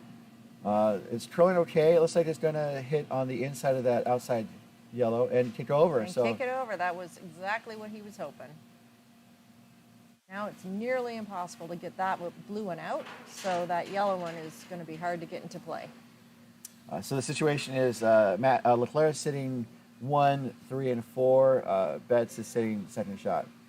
And I don't, getting that blue out of play is going to be not worth the time, I guess, because you only have 2 rocks. No, we're looking for a skip's deuce at this point, so he's hoping to sink one in there that's equally hard to get out of play, and then hopefully have a draw or some other kind of shot for his second one with his next.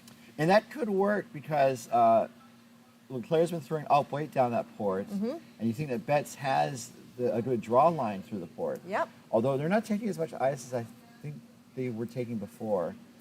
I think it's the center line, Sometimes you get on that center line and it'll ride for a while. And looks like this one might be in a good position to do that. Then once it comes off the center line is when it dives over. So they're jumping on it now. I think partly to carry the stone. It looks a little on the light side. So also, like 2 heavy rocks that went to the back of the house. And now this is actually shaping up to be pretty good, actually. That's a fantastic line. And it looks like that skip owes his sweepers a pat on the back, a beverage of their choice, whatever they want. That was a really well swept rock. A great team shot, and it's really awesome when you have a team shot where everyone contributes. Yeah. The person delivering the rock, the sweepers, the person holding the broom, just making sure it stays on target and everything. And that was a team shot there. It sure was. All 4 people involved. And so now that is shot rock. However, it looks like they are going to try and take that out, which makes sense because if they succeed, then it's a draw for 1. There's the possibility of it jamming, though, which is that would be my fear. But I think they probably want to hit it just on the outside. Yep. Or, the inside towards the center. And hit it hard enough that even if it does jam, it still might scoot somewhere because the blue one's probably not really going anywhere. It's going to also jam onto the other yellow one. So, I mean, Bob knows his angles, so I'm sure that there's something good here. This is Bob LeClair here with his last. Sweepers are kind of watching it now. They're just letting it go. Uh-oh. This, it's ran. Is he going to... Oh, I thought he might nick off that top blue one. So they said pick, so it's possible that there's something on the ice. Yeah. It's fascinating, though, because when you're watching on TV, sometimes it's really hard to tell when the pick happens. That's true. And then sometimes they show the replays. Oh, that's where it is. And it's also crazy how like a hair could just completely screw things up. A little up. tiny piece of dust, it is. It's you think a 40-pound piece of rock wouldn't be so affected by it, but it sure is. And then the other thing, I don't know if you've been on arena ice very much. I'm not good enough to play on arena ice, Ryan. So there's been some situations where it's there's the ridge just outside the 4-foot. Or the bump over there. But sometimes you can go over the bumps. Yeah. And it stays pretty true. Yep. It's just why is it doing that? Yep. Speaking of who's doing what, Betts has a great draw here for 2 and to tie things up. And so in terms of the game strategy, mission accomplished. Mission accomplished, yep. If they execute the shot. Absolutely. And it's there. They're just watching it go into the house. It might be a little heavy, so Max is going to try and usher it from the premises. And, oh no. Maxie polishing it for maximum effects. Oh, there. Got it Hey. in. Just a single. Waiting with that one. Well, that's an unfortunate turn of events because, like you said, the team Bets did what they needed to do. Still not an awful situation for them Nope. to be in. Nope. If they forced LeClair to 1 in the 7th end, then they would have a 2-point. They would be down 2 points going into the 8th end, but that's why you have the hammer and hopefully try to score a deuce. Yep, that's true. Ideally you don't want. I mean, I guess it's easier to score when you're down 1 as opposed to down 2, but it's still within scoring, striking distance. Well, there's a lot of great statisticians out there, and Ken Pomeroy is one of them who could tell you exactly what Betts should be doing. Should he be trying to steal? Should he be trying to take, should he be trying to hold LeClair to 1? So they're going through all those scenarios in their mind right now to figure out what their end plan is going to be. So while they are getting set for the net stand, let's take another trip around the rings. Some people don't like it when they do it on Sportsnet during the slams, but I enjoy just kind of seeing. I love it. And this isn't true around the rings. Obviously, we're just using the overhead cameras here, but just really quickly, looks like Tate got on the board in the 5th end with a deuce after blanking 2 ends. So they're within 1. Sorry, they're within 2. So Daryl Horseman's playing with the Red Rocks. They're up 4-2 over Tate. Sheet 2 is our feature game. Bet scored a single in the 6th to draw within 1. LeClair with Blue Rots is leading 5-4.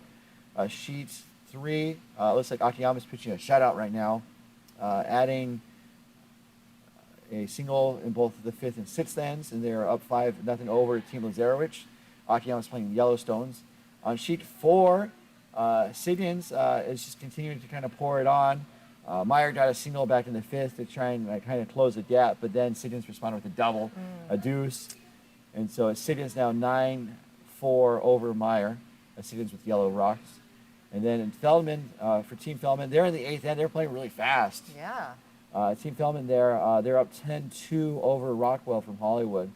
Rockwell is a new team. Feldman is one of the top teams, kind of in the same area as you guys. So they're up 10-2. We're going to see them again in the playoffs. Yeah, Feldman did very well at the Arena Nationals just a few months ago. I think they got the bronze medal there. Yeah. They definitely are a strong team. And MoPac had some solid representation at Arena Nationals for both men's and women's. Yeah. We had both the men and the women finished with bronze medals. Nice. And then we also had the men and women finish with 4th place. Perfect. Which at the Olympics gets you a certificate. Yeah. People don't talk about it very often, but it's like, oh, you got that certificate. I know. If you're 4th place, you get a certificate. So. And I guess also they do give like participation medals at the Olympics. Usually you get some kind of a pin or something, I would think. Yeah, It's a big deal to get there. You like to have a little bit of swag to take away. Well, and then also, since you've gone to more competitive events, do you do kind of the small gift exchanges with the other teams? Well, we always try to bring enough Coyotes club pins, and often teams will bring pins from their own club too, and we will trade pins. And what my team does is at the end of each season, we do a personal shadow box with a photograph and all those pins that we collected through the season. And it's just a great memory to have of where you went and who you met and all the fun you had.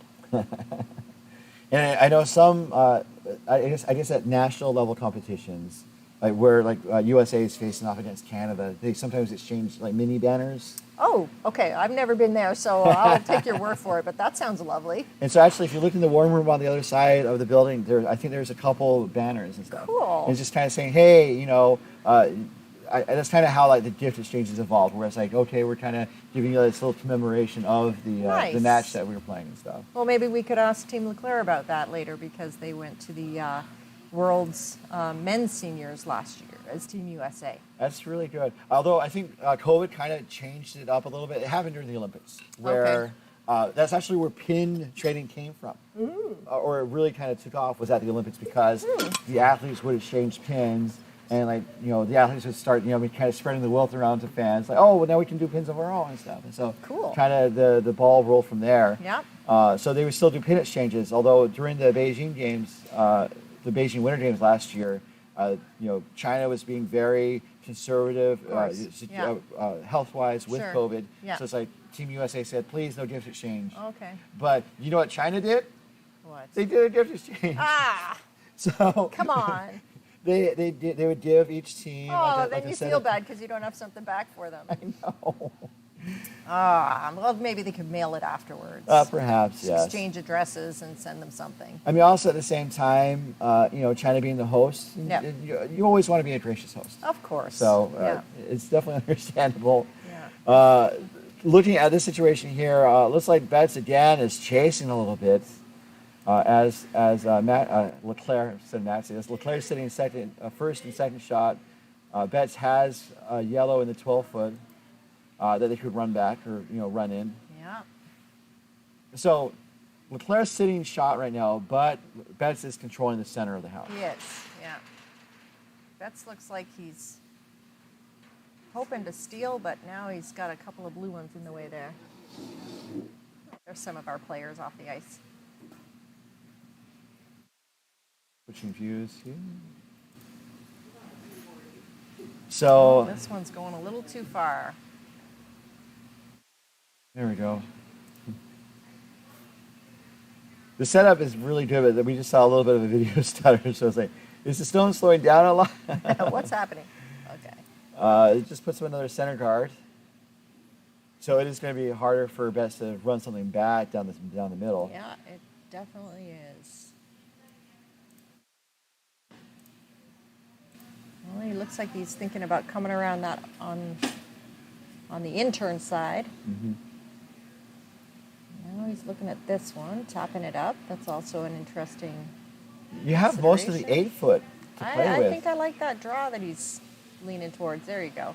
He's got the broom down. With this one, even if you come a little high, you're again the setup shot. You're hoping you'll have it to maybe bump up the next time, or if Bob chooses to hit it, maybe you can come in off of whatever Bob's left there for you. So I will know this has been the iffy side of the ice going away. But we have seen people draw in successfully from the wings, so looks like it's hanging out a little bit perhaps. it's trying to curl, but it's not doing it quickly enough. There Here it goes. tucking a little bit now. But yeah, no sweepers because they needed it to break, needed Yeah. it to curl. Yeah. It does stay in the house for shot, but it is, as I say, a tasty target for Team LeClair Sure there. is. So they're just going to try and hit it out. And he's just throwing hack weight, so he wants to make sure his shooter's well placed after this is all said and done. A little bit of roll would be good. Sweepers are just kind of watching it now. Oh, they're just patiently waiting for it to get to that break point, and here it goes. He's going to hit the outside and roll away. Yeah, they got their good sweeper on that yellow one. Pushes Bob out of the way. So the shooter rolls to the wings. It's good for a fourth shot, but they stuck around. Yep. It just didn't curl enough, I think. Well, the nice thing, though, is since it rolled so wide, it's not that great of a shot for Betts to use to try to flip in behind cover. That's also behind the tee line. Yeah. So where it rolled actually isn't too bad for LeClair. So it looks like Betts, knowing that the draw worked for them last time for the most part, tried again, Yep. maybe a little less ice, and see if Yep. they can get it See if around they those can- center guards. Tuck it a bit farther and This is Chris Skidmore. Some of the other events he was at was the 5 and Under and SoCal. Was the B event runner-up as vice last year. Also at the Crush in 2021, third event winner as Skip. Let's see if he's got Skip's draw in him. he's got really good line. Just a little heavy, but I think it's going to stick around. It carries too Man, far. Too bad. That was amazing line. I mean, they have the line. Yeah. It's just getting that weight. You know, I think it's unfair that you have to get both things at the same time. It's too much pressure. Oh, there's so many elements to the game, and if Yeah. you teach to learn to curl, you hear the people say it's so much harder than you think. It is. And then also when you tell them and say, yeah, you might be sore from all the sweeping too, because you're using sets of muscles that you're not Yeah. really used to using on a daily basis. Sweeping and sliding. There's muscles in there you didn't even know you had. Oh, I'm still not comfortable walking on my slider. Yeah. So Maxie now he had a nice hack weight takeout last time. Now he's trying to dial the way back for a draw, and he may have pulled the string on that a little bit. Although a draw, it was probably the miss there. Yeah, it's not the worst result, but yeah, I definitely wanted to be in the top 8 if he could. But in terms of a pro side miss, it's better there than deep. So now, the basically kind of cuts off that left side or the bottom side from this overhead view, forcing Betts to go back to the right side where it's already kind of junked up. Yeah. And this is going to be Skidmore's last here in the 7th end. This is turning into a really solid game. Yeah, it really is. It's a good feature game. It's always kind of the fun thing. I kind of now know more how like TSN feels about Yeah, choosing the feature game and when to switch. Poor TSN can't win. Everybody, says that they feature the wrong teams and they don't switch soon enough, but yeah. This was super close, but it overcurls. That was great weight. Rex on Rex on their own yellow in the top 12. It is good for second shot, so not a bad outcome, except for it is exposed, and so LeClair is wasting no time to have. Oh, I thought Matt's here. Oh, so it was. Is it Bear that threw the Yeah, it was Bear that threw that. Okay, I got halfway. confused. Yeah. My apologies. That's no problem. This is Maxie's second. Yeah. It's okay. It's been a long weekend for you, Ryan. We know. Curling is like broadcasting, that you have a second chance a lot of times to That's get it right. Second time's the charm. And so this is Maxie after drawing is now trying to do a takeout, and it looks like mission accomplished. And he got a nice little roll too. That made that path even smaller for Betts, who's still looking for a way into the 8-foot.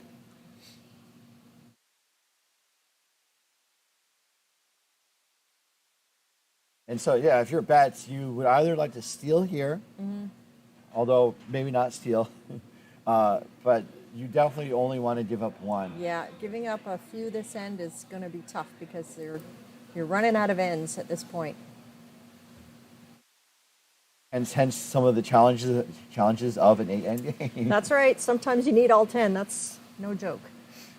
And it's also fascinating. I enjoy 10-end games, but if I was playing 10-end games, I might not enjoy it so much. Yeah, they're good for the the opportunity to throw a lot of rocks. But when you have to play a couple of them in a day, it can get a bit tiring, especially for the front enders.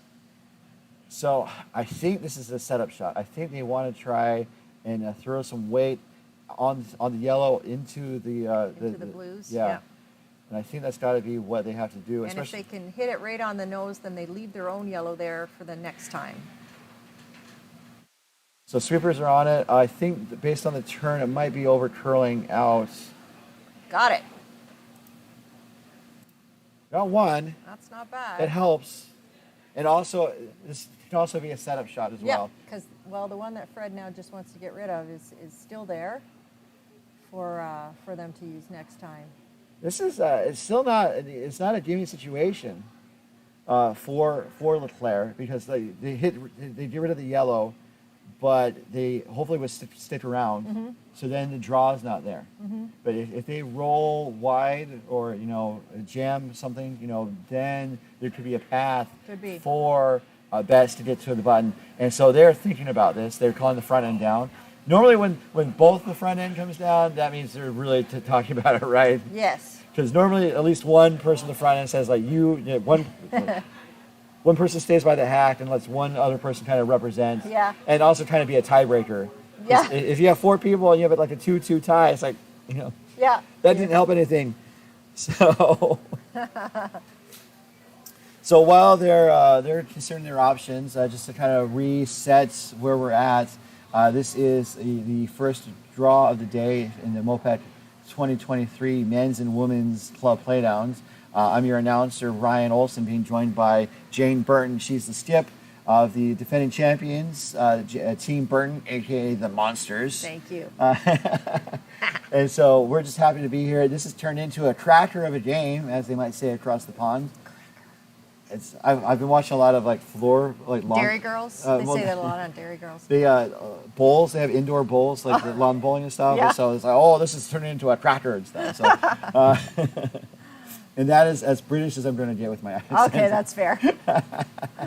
Stay in your lane. Yeah, indeed. So LeClair was trailing early, but they got I think a 3 spot to really take the lead, and now it's Betts that's chasing. While we've been talking, they called a shot, and it looks like they are opting to throw. This looks to be like a soft weight. I think they're guarding, or like just drawing to the top of the house. Well, it looks like it's going to turn into a guard. A little tick off of that yellow one would help. Oh man! So I would maybe characterize that as a bit of a miss because that run back is there. They're kind of lining it up, as you can see, Team Betts. Yep. Where if they hit it just maybe about an inch to the right of center. Yep. Or an inch up from center. Yep. From Just the to poke it diagonally in towards the forefoot. And so they're definitely doing gentle weight. They want to make sure the rust is around. So they would probably do heavy T, let's say. Heavy T, yeah, back 4 would probably be pretty good in this situation. Because they want to. I mean, They got to move it a fair distance to get it solidly into the 8 or hopefully 4 foot. But they don't want to give up the shot either. No, not too far. But just based on the broom. Oh, they moved the broom in a little bit, it looks like. That is a very cluttered center of the guard area. But this does seem to be Betts' chance to steal one. If he misses, though, they're giving up possibly 2 or more.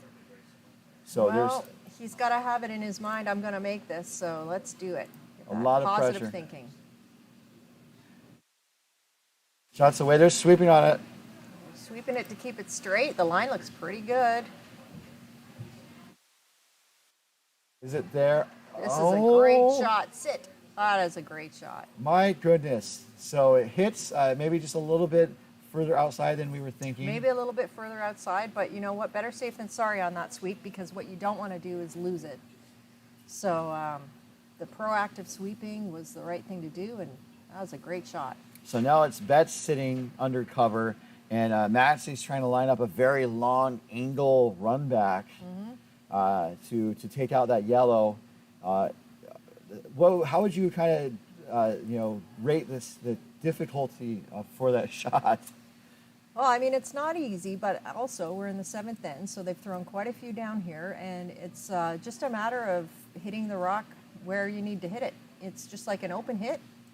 You have to kind of remove from your brain what happens after it. Call the sweepers off. It was curling early, and it's going to drive it right by. Yep. So that was a nice save by the skip for Betts there as they steal another end. See, that's why he gets paid the big bucks. Making shots like that. It's a good shot.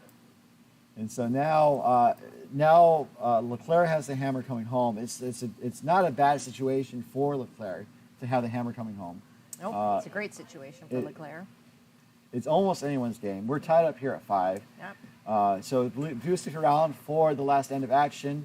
When we come back to the 2023 MoPac Men's and Women's Club Playdowns, we're going to go around the rings while I read the following message. This broadcast is presented by authority of the Mountain Pacific Curling Association and may not be reproduced or retransmitted in any form without the express written consent of the Mountain Pacific Curling Association. Now, I've been asking people if we were to allow people to reproduce this event in some form, how would you choose to reproduce it? We've done like interpretive dance battles. I mean, I'd broadcast it on the side of my garage so my neighborhood could come and watch. Probably I'd charge admission. Make some money that way. I think we could do like maybe old school, like Nintendo ISO reproductions of the game. Yeah, and that stuff. would be cool. Yeah, so that might be a way to reproduce the game. Could we make all the curlers into like me's? That could work too. Yeah. All right, so our final end is underway. We'll get right back to that. I wanted to recap the games on the other sheets before we finish. 2 games are final right now, and I have to go take photos of them at some point. I think I got them all. So the 2 games that are final are on the sheets 4 and 5. The men's game Team Siggins, closing out their pool play with a win, 9-6 over Meyer from the San Francisco Bay Area. Team Feldman, just definitely showed the field why they're among the top teams, heading to the playoffs with a win, 11-1 over Team Rockwell from Hollywood. And then looking at the other two games in progress that are not our feature game, on sheet 1, it's still kind of a close game, but Horseman is holding a 4-2 lead over Team Tate in this Coyotes clash. Coyotes clash. Clash of the Coyotes. Yes, clash of the Coyotes. Horseman's playing with the Red Rocks. Actually, it looks like someone hasn't put up a score. It looks like it's tied in the 7th. It does, yeah. So Tate actually got a deuce with a hammer in the 7th, and so they're all square. Horseman has a hammer coming home tied, and they are sitting 1 right now. Also on sheet 3, that game just went final. Team Akiyama pitched a shutout, 9-0. They finished with the 4th spot there, so getting kind of a win. What do they call it? It's not the playoff pool is set for that pool. Right. Lazarowicz and Akiyama are not going, so it's just a pride match. Yeah. Come out and throw some rocks and see what happens. So that was Akiyama from San Francisco over Lazarowicz of Silicon Valley. So that was a Bay Area battle there. And we're going to turn back now to our feature game where rocks are in play. Let's look at the situation from the house here. Looking at the house as the first for LeClair gets set and delivers. That is Danielson. There's one blue in the back, and it looks like they're going to put another one in. And this has been working well for them. They've been aggressive in going to the house early and ends throughout this game. Yep. And I say it's working out for them. It's basically forced bets to chase. Yep. As the camera does that. Yeah. It's trying to dictate the play. Betts has done a decent job of putting up center guards because Betts absolutely 100% has to steal here. Yep. Must steal situation for Betts. Must score situation for LeClair. So this is the first stone coming from the second, Ryan Fox. I would have said his nickname would have been like Crazy Leica, but Crazy Leica. They chose something different. He's on the board of directors for Wine Country Curling. He has had a hard time finding time to perform his main job, which is a project manager for a local construction company. He's been to many club league championships, been to 5 and under events. He says his greatest accomplishment is being the perennial recipient of the Thirstiest Curler Award. Nice. I've never been nominated, so I don't know what it's like. Well, you just don't let yourself get thirsty, and then you never get that award. I think that's a good strategy. I don't know if that's what thirstiest means. Oh, I'm sorry. I must have misunderstood. So LeClair there doing some cleaning from in front of the house, gets rid of one of the rocks that was kind of clogging things up. We have 2 offset staggered center guards now. And LeClair's still sitting 2 in the back of the house. And so now it looks like Betts is thinking about drawing in, which makes sense. I mean, I think this is a matter where, especially going up against a team like LeClair, like put as many rocks in the house as possible and then maybe kind of force LeClair to hit them out. Yeah, you definitely want to force LeClair to come after you. So LeClair's rocks being in the back of the ring is pretty good for Betts right now. Especially because there's the center guards. If I would not say going to a hitting game if there's not any cover. No. Especially against a top flight team like LeClair. Yes. Who's but just gonna, you have those center guards. Yep. Use them. Yep. And it looks like they are using them. Nice draw. It's a great shot. A round cover right on the pin. Can't ask for more than that. I think they would like to if they were doing the draw shot challenge, they'd probably like to kind of bank that and use it for their draw shots. They would. And if it's covering the pin, then the officials are going to curse you out because now they have to triangulate, and they hate that. I have never done a triangulation measure, so I would tend to agree. So it looks like Baird now is cleaning house, right? Yep, this is Baird. And it looks like they're going to get one. Oh, this is a good one. Oh, that's a Ooh. good shot. Oh, that was a great shot. Wow. Now, he still left some guards. So for Betts, that's good news. But They're off center. boy, losing that one on the button behind cover is tough. So yeah, sometimes you can do exactly what you need to do, and the other team just kind of Yep. answers with a better shot. Sometimes it goes your way. So they're looking at drawing around on the right side. This would be an out turn counterclockwise. They're kind of going back and forth, but I think the outside turn Yeah. is probably the best bet for them. I think you're right. Just because it's probably going to be easier for them to get around that guard and get toward the button. And also just based on the angles, it could be on the right side of those two rocks that are in the house. That's right. That might set up a jam Yeah. situation that Bob has to be mindful of. So our chat has gotten a little social, but also kind of jokey, talking about tattooing a horse on one's forehead. Yeah. Oh, goodness. I'm a little offended that my longtime friend Andrew Tully didn't recognize my voice, but we'll take that up later. So the last shot from Team Betts was a little wide and a little short. And so that leaves, LeClair could go after it, but it looks like he's still trying to clean house or clean the front of the house.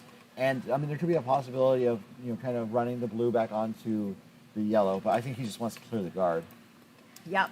For him right now, guards are not his friends, so he just wants to get rid of them. Not worry so much about the one in the house. And this is Maxie's first. It looks like they're going to have something, perhaps. Boy, he was trying to get them both. It was close. So now, I think now Betts just needs to draw down to the rocks that are sitting shot right now. I don't know. If I'm him, I think I might throw up a guard. Okay. Because guards are going to help you. If you put one in the house right now, Bob's going to hit 100%. That's a good point. I mean, Bob's going to hit your guard too, but at least then if you get lucky and he hits it on the nose, then you still have a guard. Each team has 3 rocks, so don't have to go quite pot in. You got a guard for your life right now, and hope that you're going to have something to hide behind with your last. And this is the last rock coming from Chris Skidmore. Looks a little heavy for a guard. So I think they're going to... slowing down a little bit. So looks like this might be going to the top of the house there.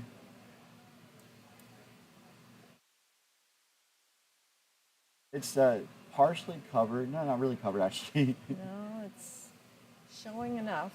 But then there's still the jam situation. But, LeClair is smart enough to, hit on the right side of the inch there. Yeah, LeClair's been in this position before 100 times, I'm sure. So he knows what to do. So Karen says hi. Hi, Karen. Karen Tate, mother of Sean Tate, who was also on the ice just now. So this is Maxie's last, looking to make the house less yellow. Line looks pretty good. I think they do have to worry a little bit about it over curling, and I don't know. It looks really good. Looks like he's done what he needs to do, and rolling away is also a good thing. And so now that blue shooter rolled over for shots, and so that's I think also speaks to the danger of drawing in right at that time in this end. Yeah. So now Betts really, I don't think he can guard. I think he has to come in somehow. Oh gosh.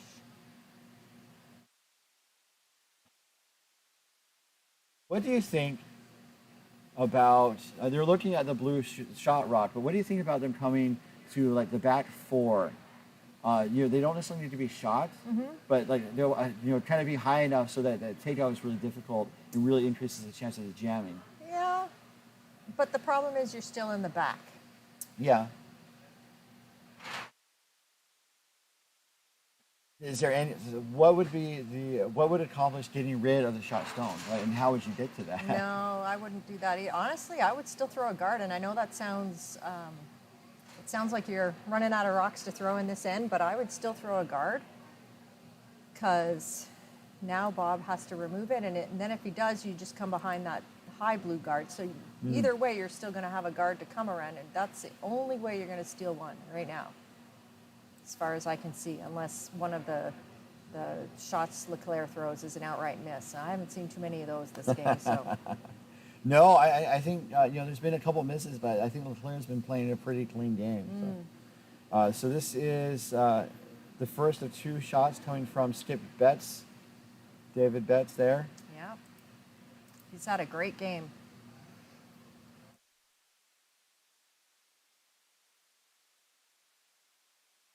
And talking about the setup, a lot of people feel like they need to be shot as soon as possible and as long as possible. Yeah. But it really only matters who is sitting shot at the end of the end. At the end of when all the dust settles, yeah, that's for sure.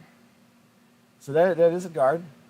How would you kind of judge that guard? I personally would have liked it a little farther over to the left as we're looking at it now, because then what you're hoping is you're going to have an opportunity to come around it with that same turn. Now that turn is still there, but it's just kind of tight. But anyway, a guard is a good thing right now, so wherever it is going to be a good place. Now they're talking about whether they can just peel that one or whether they want to try to run at the double peel maybe. Well, they're in a very excellent situation. It looks like they are going to peel the guard. Yeah. And then, I mean, they're holding a pretty good hand, as it were. Yep. We've compared curling to golf. Now we're comparing it to cards. Okay. Because they're playing a pretty good hand, because they get rid of this guard, and then Betts is going to draw in. Yep. Betts has to be shot. Has to be shot. And then, Betts also needs to try and find a place where LeClair can't get to it very easily. Right. And I don't know where that can be. Well, no. Hiding anything from Bob LeClair is always a hard thing to do, but I think what he's going to do is use that blue guard that's on the left-hand side and try to tuck around that as far as he can, and then Bob's going to decide, depending on how much he sees, whether he's going to hit it or whether he's going to draw. Well, okay. So it ticked the guard over. We just heard in the warm room all go, ooh. So they thought that was interesting too. Oh my goodness. And so now the center is pretty open. There's double guards just up of center here. Yeah. Where do you think you would put it to sit shot? I think you're going like top 4 over behind those 2 guards. He's looking at maybe freezing there. This is one of those cases where the skip is going to make a choice based on what he knows about how the ice is running, how the other skip is throwing. He's trying to figure out where's my best possible place to go that's going to make it the most difficult for him. So Stadenmore's definitely they're trying to encourage looking on that left side of the sheets. I don't think they were looking at sort of like hit, hope they don't hit and roll. Or like wick and roll. They can't hit and roll. That freeze looks real tough to me, but again, they know the ice better than I do. Well, the other thing about a freeze, though, is that it's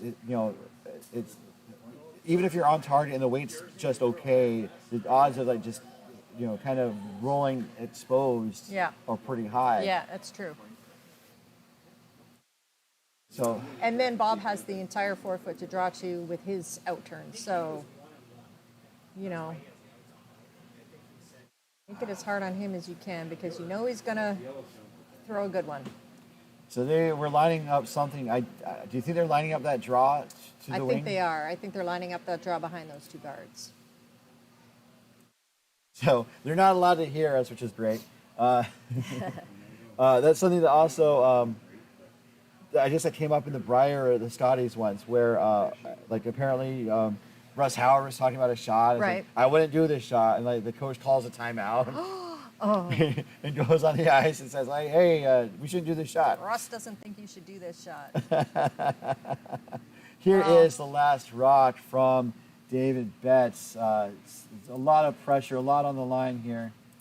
Oh, I hope he has another good one in him. Let's go. Maybe they'll get a little wick here.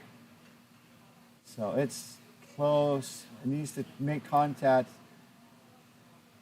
All right, well, he did his job. He's sitting shot. I think they... oh, he's not? Oh, it's shoot. really, really close. They're shaking hands. I'm sorry. I thought he was. Oh, what a good game. So it was so close. I just had they had a little bit of backing, but it went a little too deep. And Great try. He had a lot of great shots that game. He definitely earned his spot as skip on this team. But unfortunately, that's a lot of experience on the other side. yeah, but I mean, they gave him a fight. Oh, definitely. It was an awesome game. It was great for us to be here to watch it. It's great for our viewers to be here to watch it. Yeah. Thank you so much, Jane, for being here. My pleasure. Just before we wrap up, just to let you know, I haven't been doing the promos as much as I should. Keep going. We have up to 3 more games today and 2 games tomorrow. Our 12:30 game is going to feature the last of pool play, and it's going to be a women's V-pool game between Umali from Hollywood and Wheeler from... I'll keep you up to date on that then. But that's going to be at 12:30. We might have tiebreakers. It doesn't seem like it, but we'll double check. If there is going to be a tiebreaker, that's going to be at 4:15 or so. And then our nightcap is going to be either at 6:30 or 6:45 or 7:45, depending on whether or not we have a tiebreaker. So we got a bunch of action still to happen. And Jane has a lot of action still to come. Not until tomorrow. But she's definitely going to be in the women's semifinal. What pool are you in? I'm in, what pool am I in? I don't know. Oh, A, so- I think. So Burton, A pool. So A. so you're A2. I am A2, yep. So she's going to be in the second women's semifinal, At 8 o'clock a.m. 8:20ish, let's say. Yep. Our featured game is going to be the men's semifinal, but we are broadcasting the women's final. So I hope to see you Okay. on the feature sheet We'll try our best to get there. in the women's final. Yep. So thank you so much to Jane Burton again from the Monsters, Team Burton from Coyotes. Thanks for having me. For all of us here at MoPac and the San Francisco Bay Area Curling Club, this has been your host, Ryan, again with Jane, saying so long and good curling.